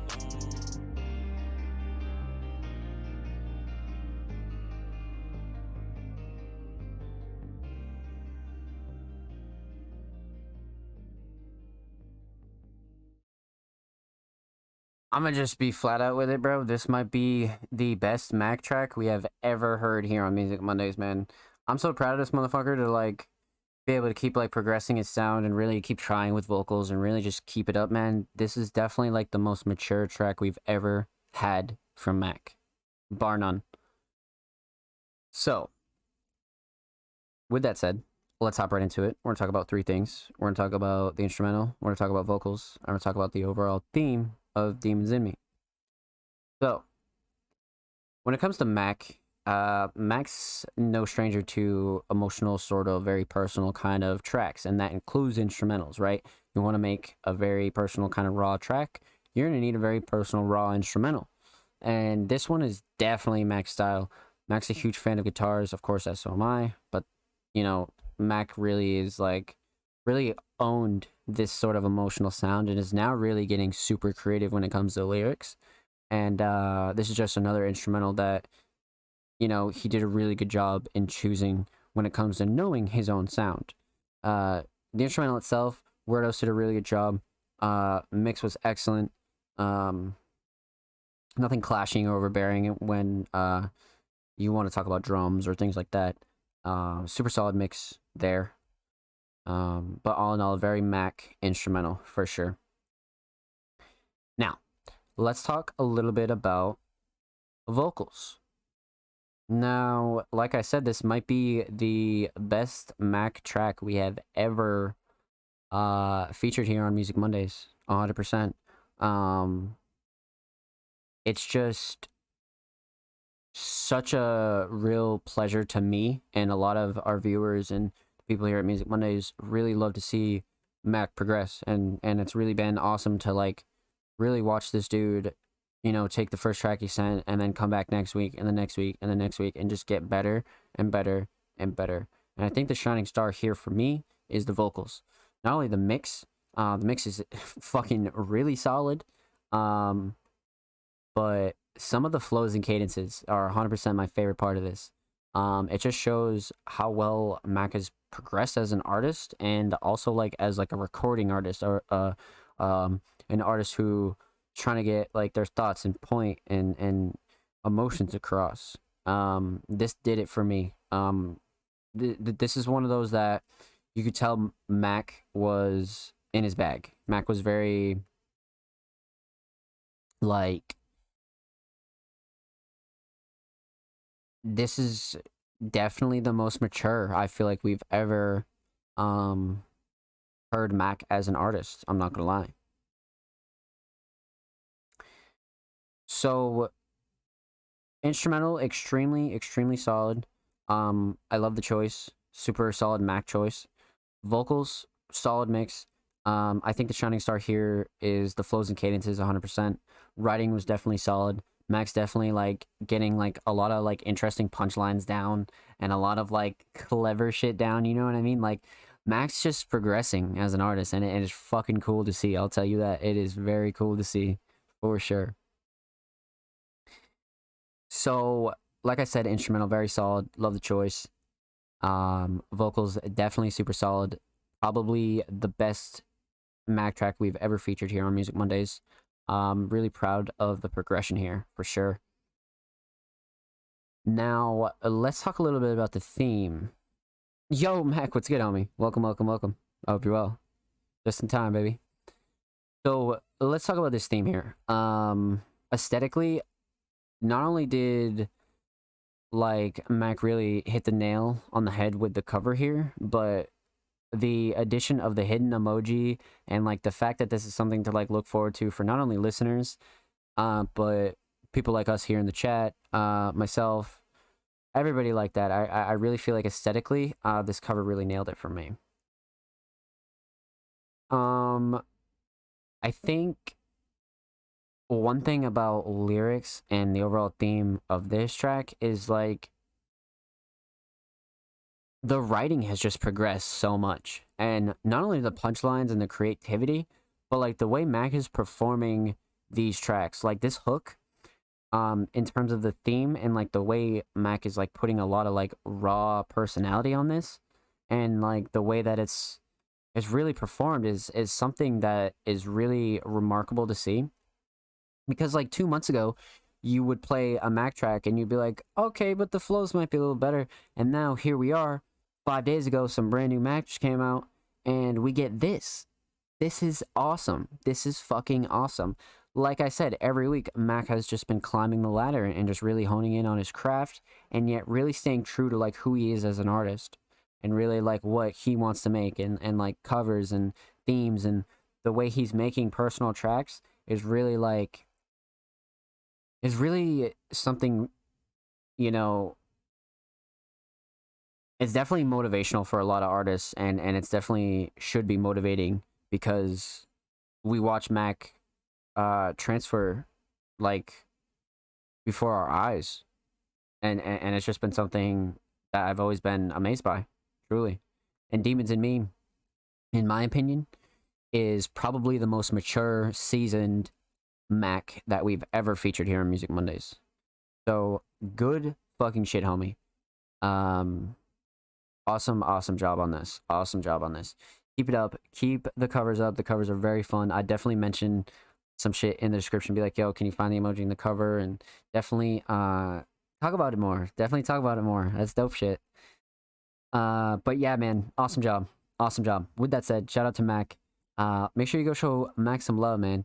Approaching the big 30 on SoundCloud. Go show him some love, for real. And of course, make sure you follow Mac 2 times on Twitter.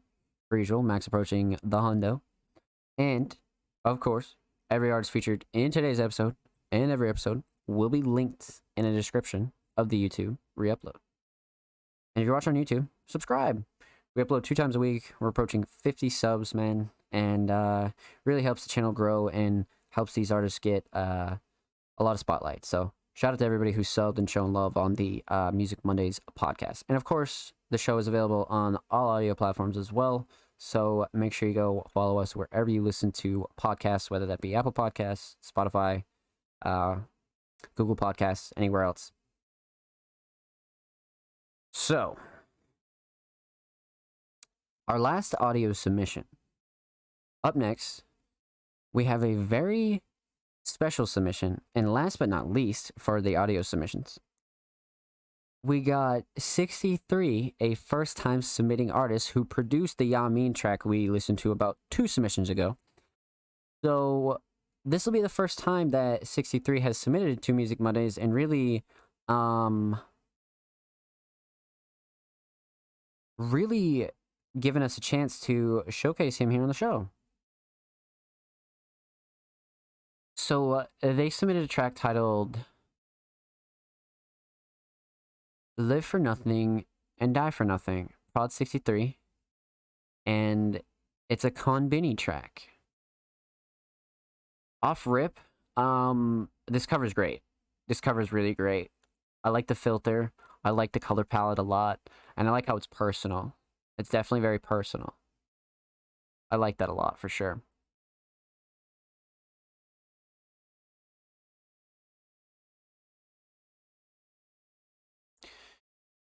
So, with that said, Konbini 2004, Prod 63, Live and Die for Nothing. Let's get into it.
Okay.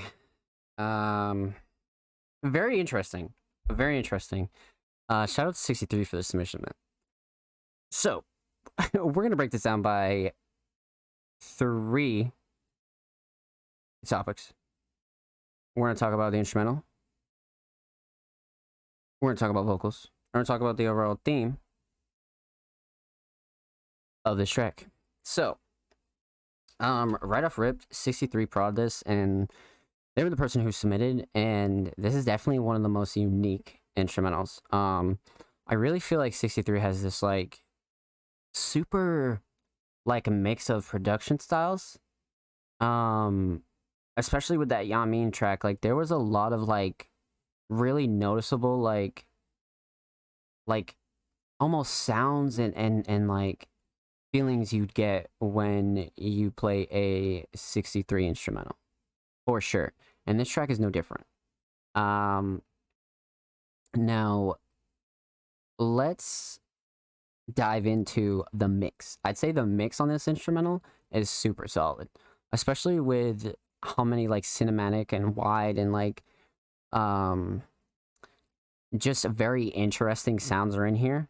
63 has a very solid hold on all of it. Nothing was clashing too much or anything like that. I wouldn't say it's too overbearing. 63 did a really good job when it comes to this instrumental, 100%. And I really feel like 63 has this like unique style again. You know what I mean? Like it's a very like personal style that's very like exclusive to 63 for sure. You can identify a 63 beat when you hear it 100%. And like as a producer, I think that's totally a good thing. Totally a good thing. Now, let's talk about vocals here. The mix itself is definitely solid. I think Konbini sounds decent when their vocals are mixed like this, for sure. Yeah, it doesn't really clash with the beat that much. I wouldn't say they're overbearing or anything like that. It's definitely a solid mix, for sure. I'd say, my only gripe with the vocals are the lyrics. I'm not gonna lie. Like, even if you wanted to do a hook like this, right, where you know super simple, and you know it's just a simple ass hook, but throughout the whole track, I feel like got a little bit repetitive for me. Definitely would have liked to hear someone spit at least one verse on this for sure. And really like really give 63 almost a run on this beat, because this is a really solid instrumental for sure. But yeah, man, vocal mix was solid. Lyrics kind of lacking substance, but you know, definitely not a bad thing. Definitely not a bad thing. Now, let's talk about the overall theme of this track. Aesthetically, like I said, this cover really does it for me. I like how personal it is. I like the filter and the color palettes. Definitely like, you know, you don't need to overcomplicate your covers, right? And this is definitely like one of those standards where you're like, oh shit. You know what I mean? Like, this would be fire as a cover and doesn't take that much effort. So I like this a lot. You see artists do this all the time, and it just, you know, as opposed to people not doing covers at all or this, that, and a third, like some small little edits like this really do it for aesthetics when it comes to a theme. Now, lyrically, you pretty much get the gist here for the overall theme. Live for nothing and die for nothing. You know what I mean? Like, and then you have like a verse here, and pretty much the rest of the track is one phrase. So the theme is pretty much self-explanatory.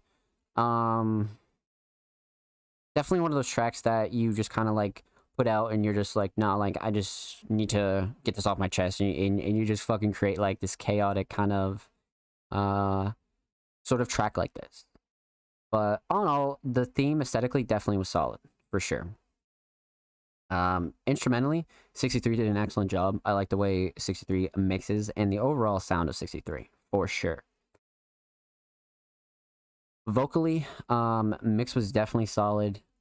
Lyrics were a bit repetitive, but you know, sometimes you need to make tracks like that. And the theme was definitely solid aesthetically. So all in all, Live for Nothing and Die for Nothing is definitely a solid track. I'd like to see what 63 and Konbini come up in the future, for sure. So with that said, shout out to 63. Thank you for the submission, homie. Much fucking love. Make sure you follow 63 on Twitter at 63666, approaching the big 500. That's a solid milestone. Go show him some love, man. Awesome producer right there. We featured 2 of their produced tracks tonight. And of course, if you're watching on YouTube, make sure you subscribe. We're approaching 50 subs. And of course, if you've already subscribed, thank you. So,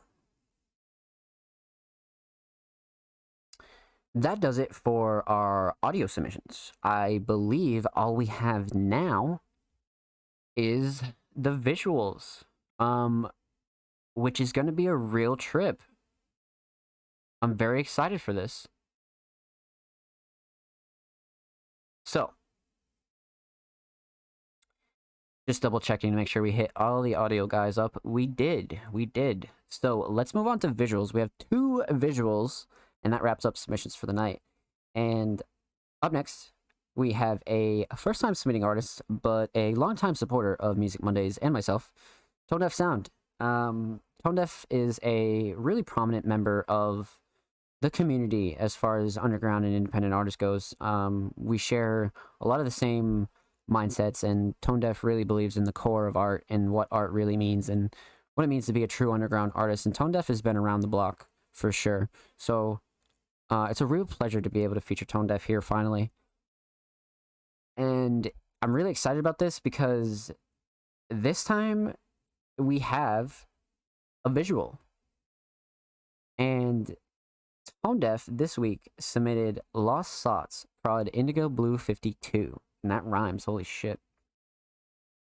So let's pop this open in a new tab.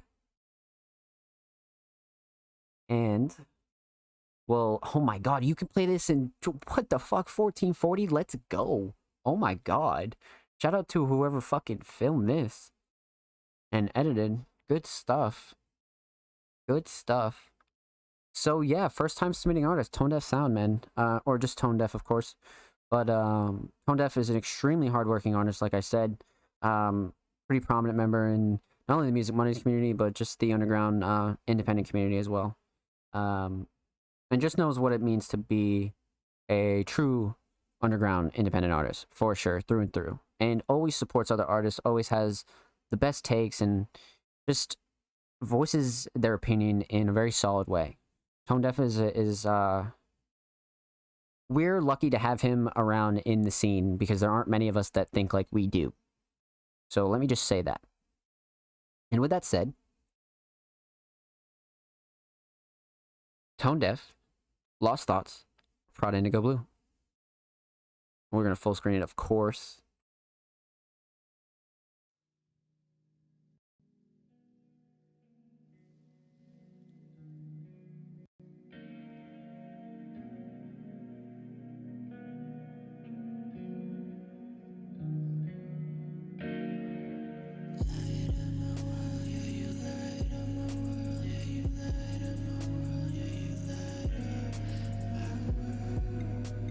Wow.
This is so great.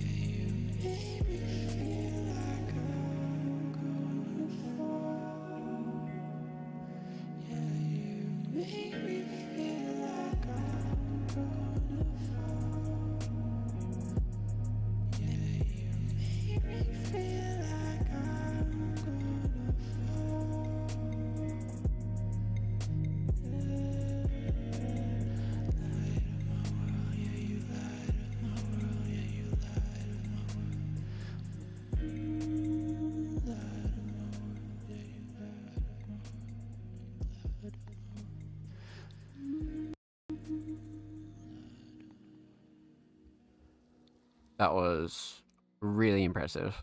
Really, really impressive. Wow. Okay. So, this is really like such a like I feel like this represents Tone Deaf so well. I really do. I always wanted, like, when I pictured a visual for Tone Deaf and I saw this just now, I was really hoping that this is what it would be, and it really fulfilled like my expectations of what a tone deaf visual should be. This tone deaf has this like wonderful ambient, very like loud, emotion filled sound, right? Because not only are his vocals very like chill and somber and very soft, but the instrumentals are very ambient as well, but like have this massive energy to them. And I feel like Tone Deaf is like really embodying that. I fuck with this heavily. So this is the first time I've heard Lost Thoughts. So of course, let's break this down. Let's talk about 4 things this time. We're going to talk about the instrumental, we're going to talk about vocals, talk about the overall theme of Lost Thoughts, and we're going to talk about the visual.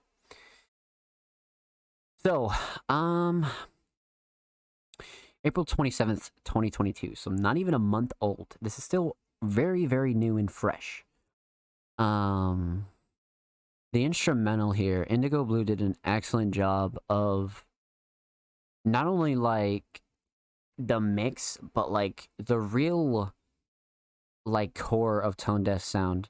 Like regardless of whether Indigo sent this or Tone was like, yo, send me some beats or yada yada yada. Whatever the case is, I feel like this was perfect. This was like a really good duo here. Indigo did a really good job, not only mix wise, but I'd say the overall structure of this instrumental is something that really makes this visual what it is. Like, cause like you could release this track right as an audio track, but like this visual gives it so much more personality because you can like feel Tone Deaf now. But instrumental alone, very solid. Indigo did an awesome job. Mix was very solid. I love the very ambient style, like and a whole like just crisp mix. It feels like fresh air is what this instrumental feels like. Now, let's talk about vocals here. Tone Deaf has such a unique sound that not a lot of people can either replicate, try to do, or anything of that nature. And which is such an advantage and like so original from Tone Deaf, right? Like Tone Deaf is not never following, like I've never heard a track from Tone Deaf where he's followed trends. I've never heard it like any of that. Like Tone Deaf is a very original underground independent artist who doesn't like try to be like anybody, doesn't like like I love the fact that these vocals are exclusive to Tone Deaf, right? Like sure, you might be able to find and scour the internet for some sounds like that, but at the end of the day, man, no way. No way. This is such a unique sound. So I'm a huge fan of Tone Deaf's vocals. Now, the mix itself is perfect because as soft as they are, they're very like crisp and loud and like obviously don't clash with the beat or anything like that, but they're very crisp and like soft at the same time. So when you add like this kind of chill instrumental, I feel like Tone Deaf's vocals fit right in very snug on an instrumental like this for sure. Now, lyrically, Tone Deaf's music is very poetic and very like it's either like you are getting your own themes and like perceptions, or you're like putting yourself in Tone Deaf shoes. And regardless of whether you're listening for peaceful purposes, relation purposes, or anything like that, lyrically, there aren't many people who do it like Tone Deaf, man. Definitely a very poetic writing style, yet performing is very like standard and super structured. And I fuck with that a lot because it's like a mix of like poetry, yet like writing like standard verses and like really saying thoughts how they are. Yet Tone Deaf just has this poetic undertone that I think not a lot of artists can really capture truly. So this track in particular, Lost Thoughts, huge fan of the writing, 100%. Now, instrumental, very solid. Indigo did an awesome job. Perfect choice for Tone Deaf. Vocals were awesome. Lost Thoughts has a very poetic yet unique Tone Deaf style, and I think this visual is perfect for it. Now let's talk about the overall theme. The aesthetic is the visual, so we'll save that for a second. But the lyrical theme, Lost Thoughts, you know, you could really get a lot from this track, and this is a track where you could really like relate to it or just play it to get some like peace of mind, because it's not like, you know, a very energetic kind of track, yet it's a very like you can sit and like ponder and think, and like very like an alone kind of track, and like something you could just go on a walk and clear your mind with. And I think that's where I'm going to start talking about the visual, because the visual here couldn't have been a better setting. The variety of shots, and not only shots of Tone Deaf, yes, those, but the shots of everything else around the area. You know what I mean? There's a one water shot, the shot you just saw of the birds. There's a lot of like really good nature ambient shots that I feel like fit this song so fucking well.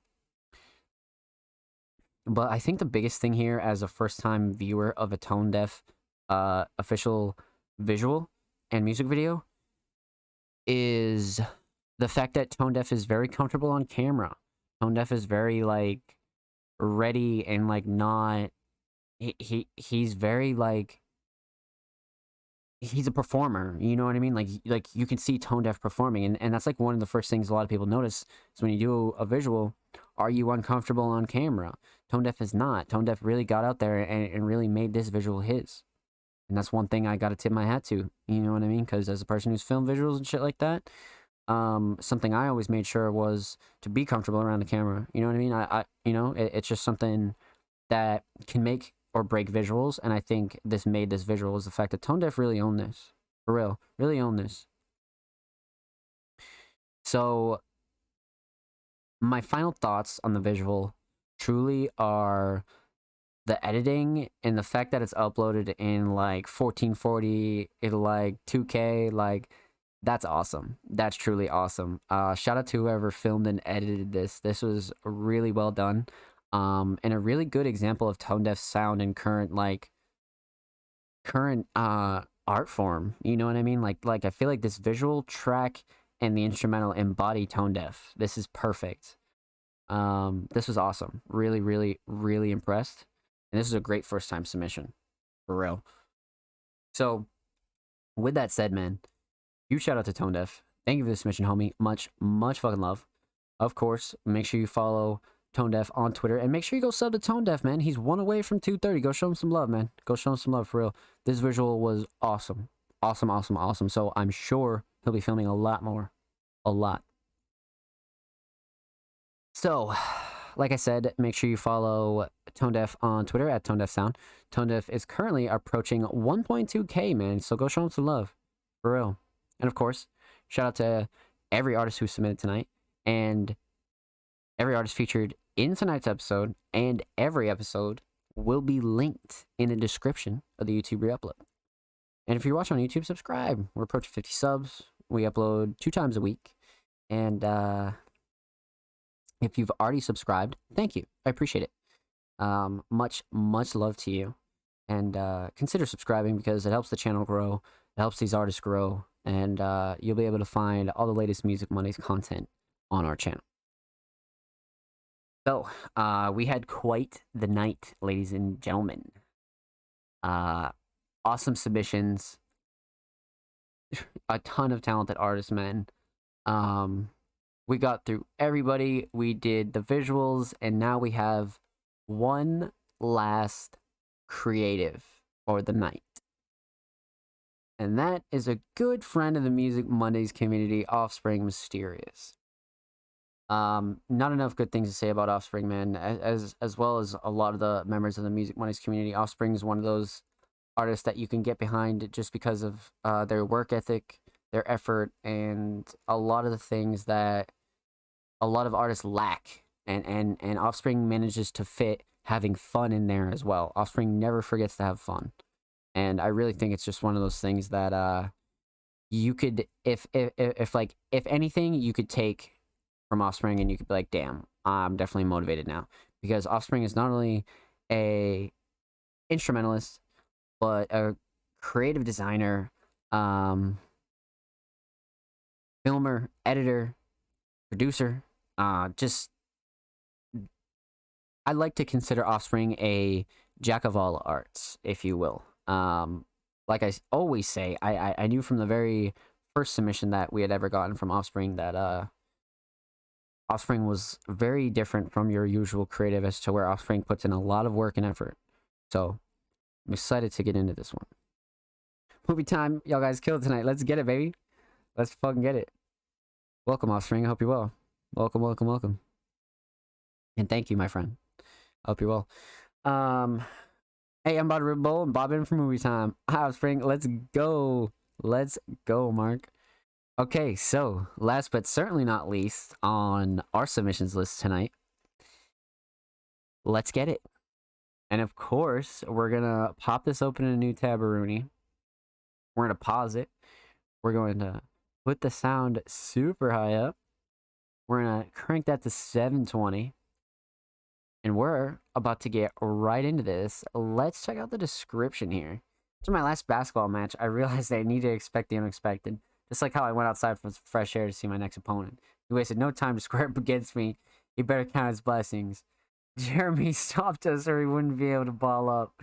Speaking of balling up, I can't tell you how much I was ready to deck this dude in his jawline. Every time I shot the ball, he would always push me to the ground. Thank God my body was built like a tank. And since the ref wasn't going to call anything, I gave him some energy of no blood, no foul.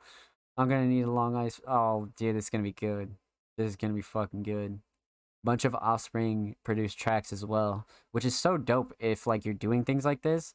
They're all, like, everything here is in-house. Produced, edited, filmed, designed. So that's what's really dope about Offspring, man. For real. Walking Onslaught's Basketball League. Part 4, let's get into it.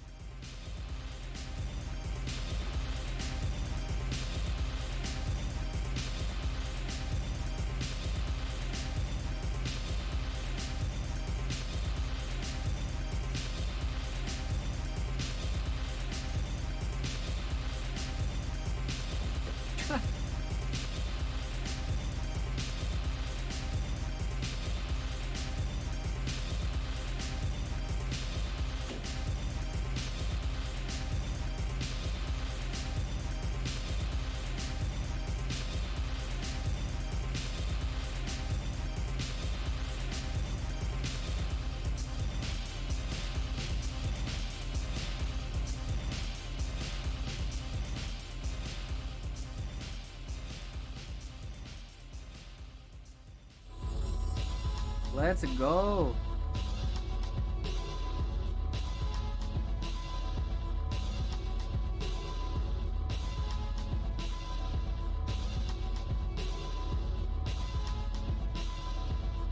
It's time.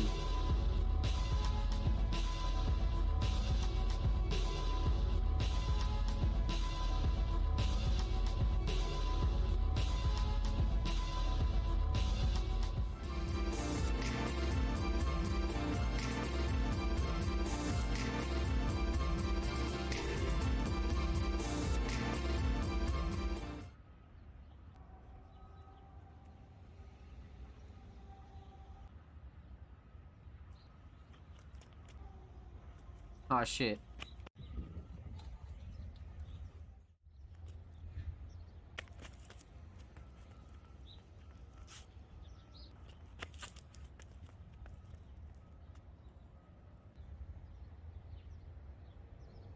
The intro's a staple for real. I agree. He's like, nah, chill, y'all gotta chill.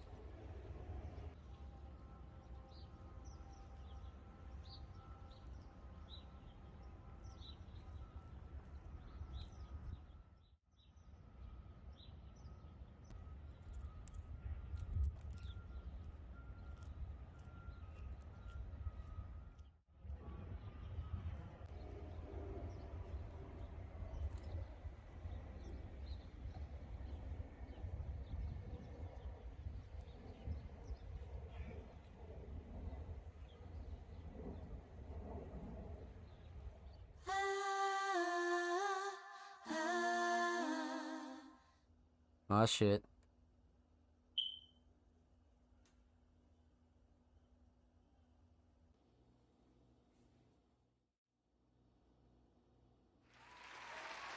Yeah, yeah.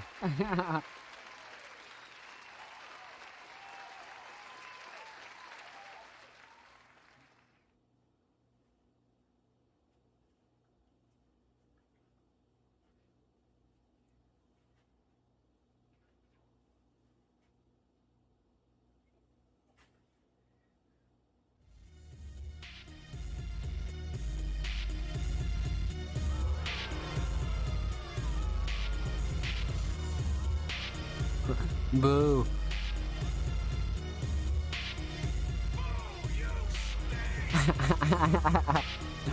Perfectly timed. Perfectly timed.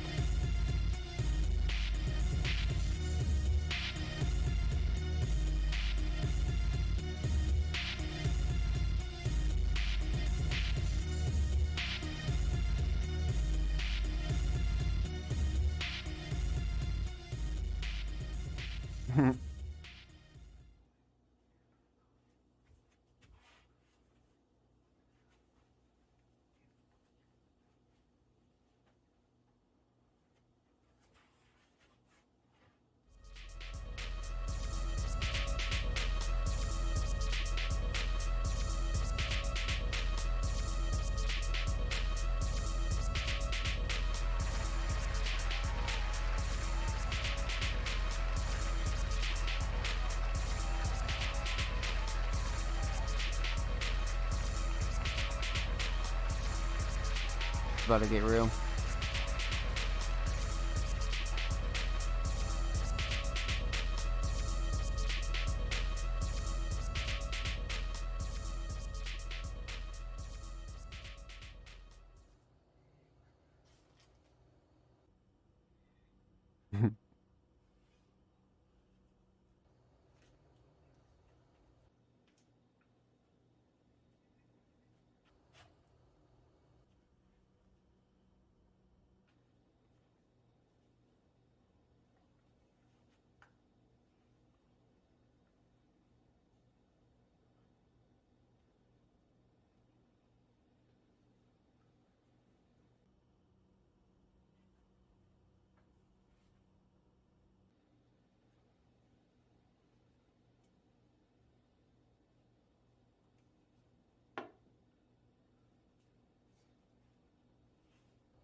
Oh shit.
He's like, whoa, whoa.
Oh yeah.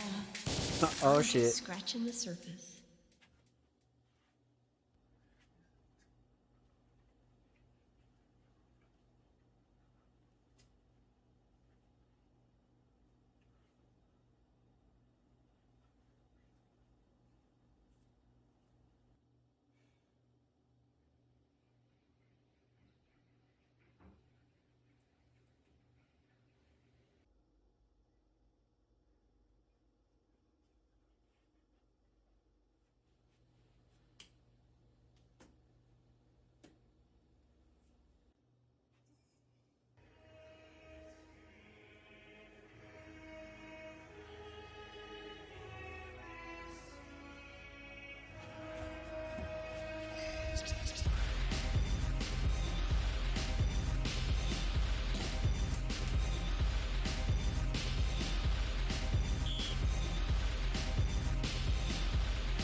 I'm back when I missed a crazy ass game.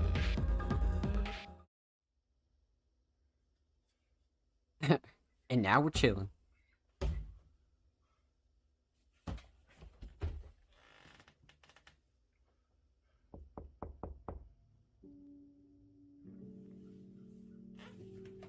A very physical game.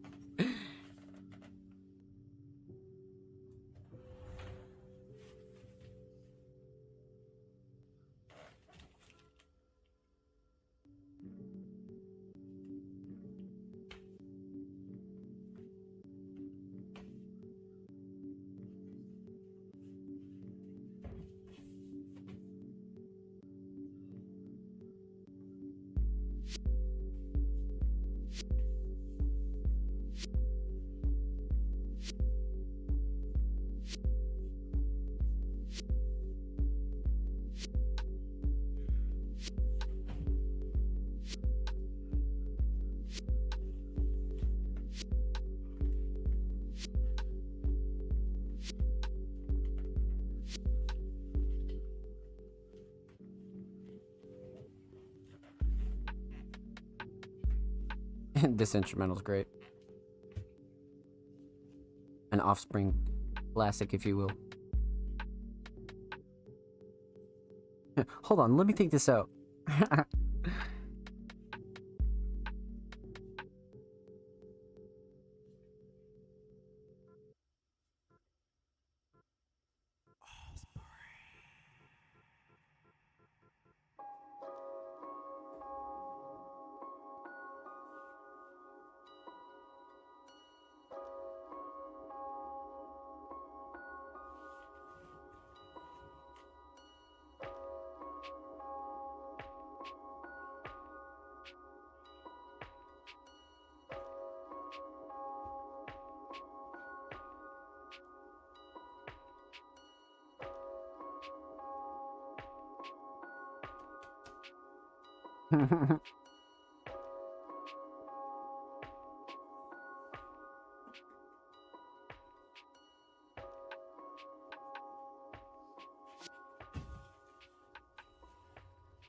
Later.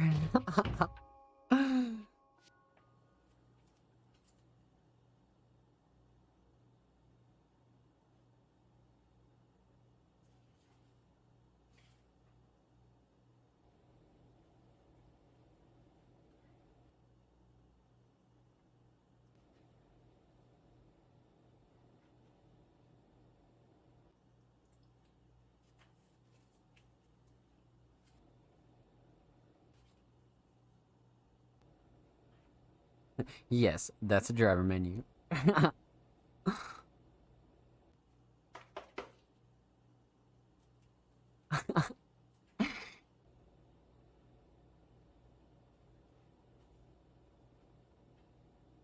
Like, oh yeah, I hear you, bro.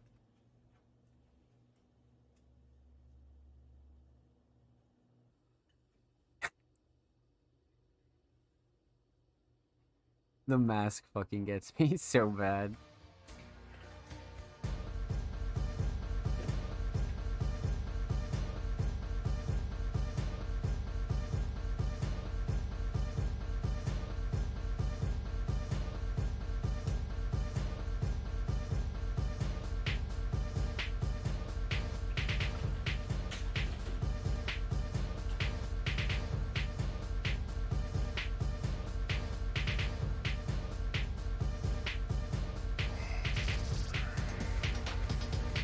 Oh shit.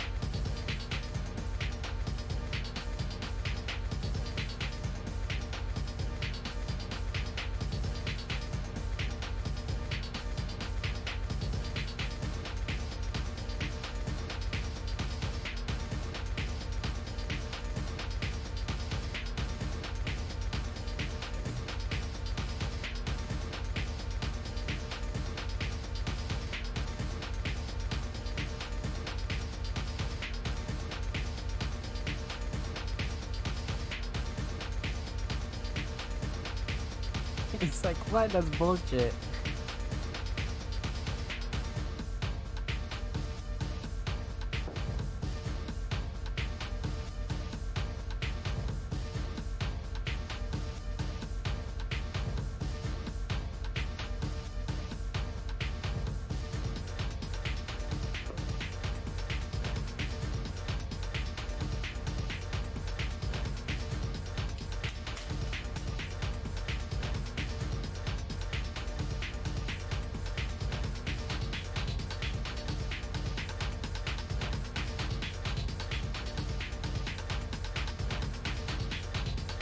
Can't believe he's 2-0.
Uh.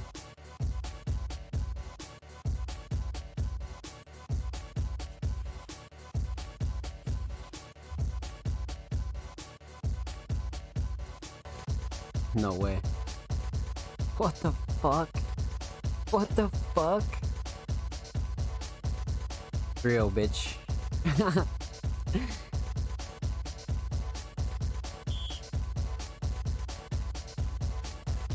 Wow.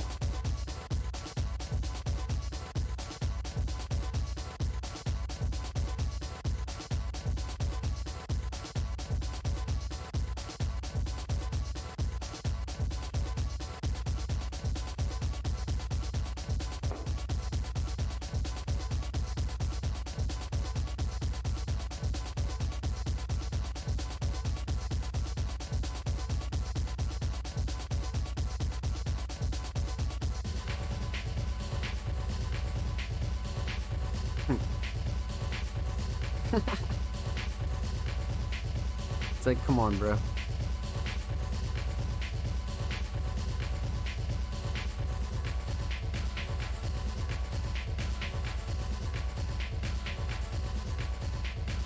Damn.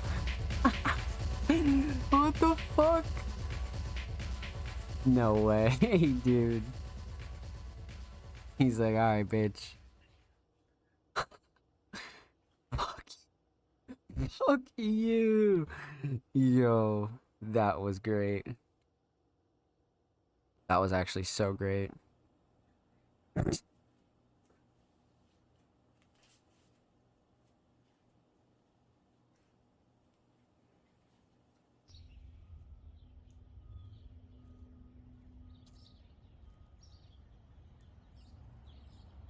These shots are always great.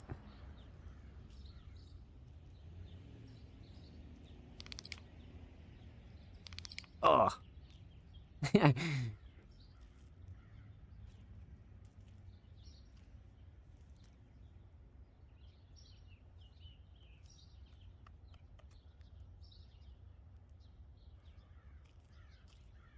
What the fuck? Oh no.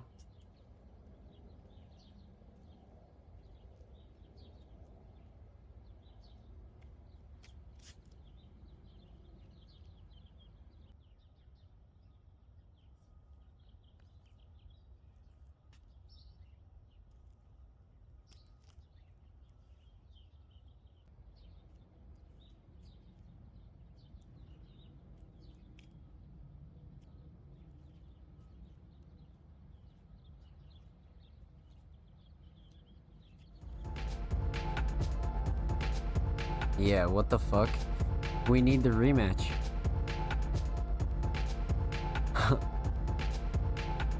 Holy shit.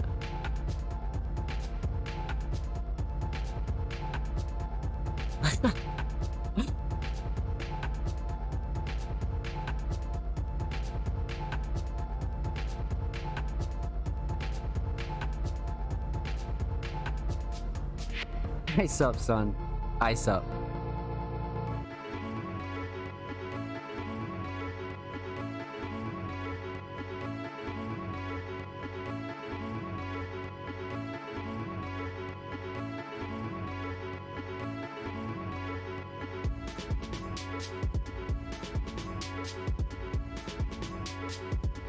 That was fucking lit.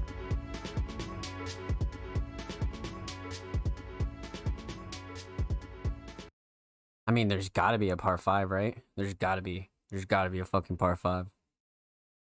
Well, ladies and gentlemen, Offspring has delivered once again.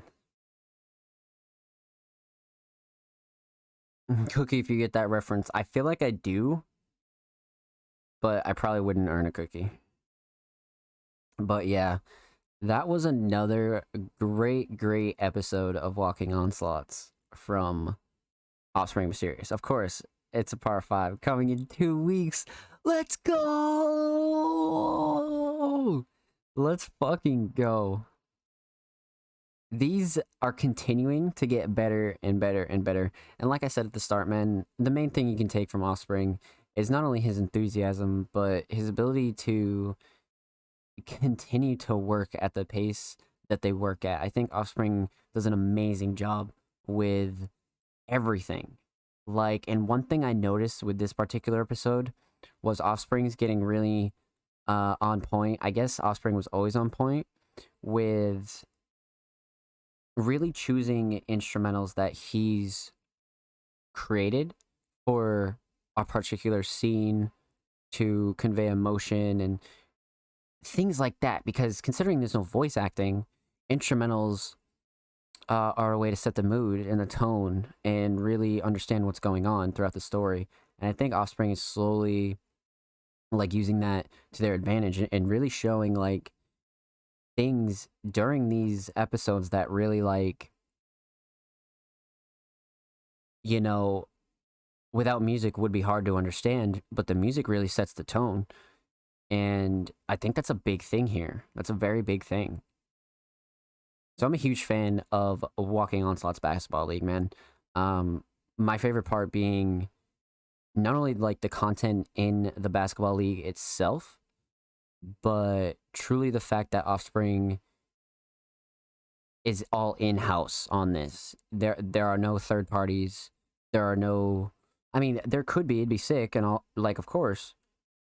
But the fact that Offspring has produced not just Walking Onslaught's Basketball League, but every one of his videos damn near on his own and damn near as consistently as he does.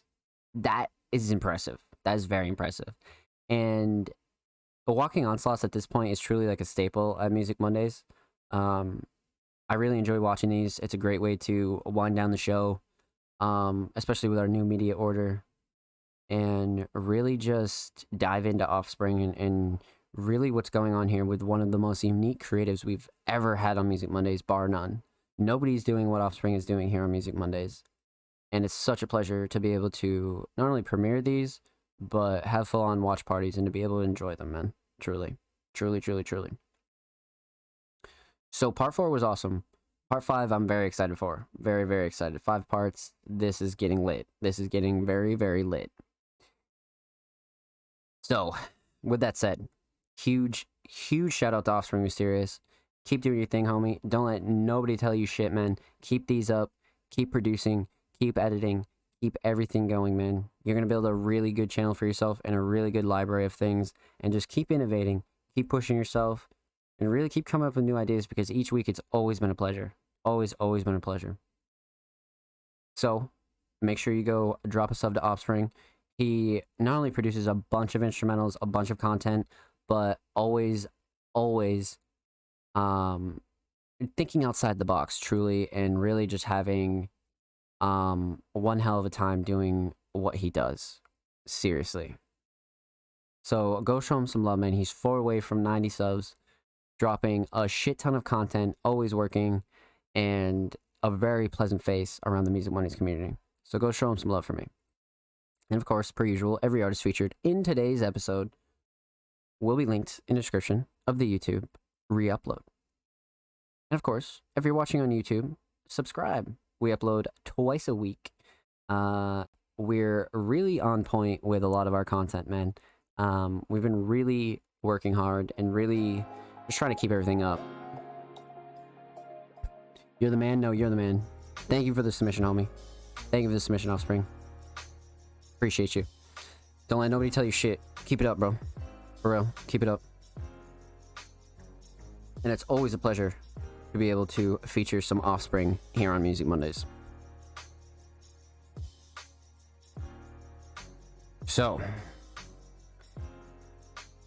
tonight was a late one. So shout out to anybody who came through, showed love at any point during the stream.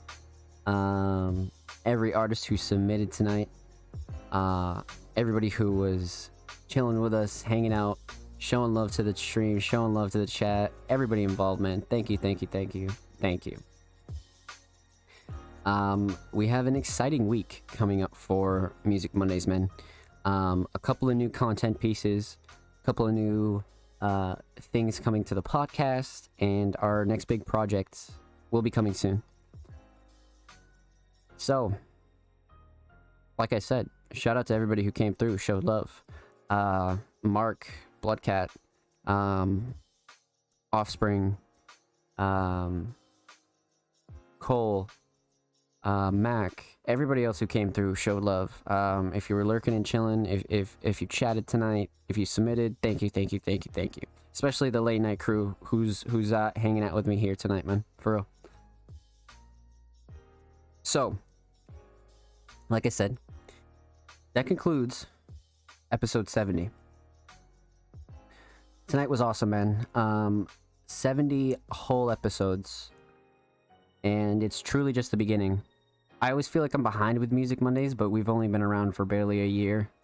So I'm really excited to see what the future holds, and stay tuned with us, man, because we have a lot of things going down here on Music Mondays.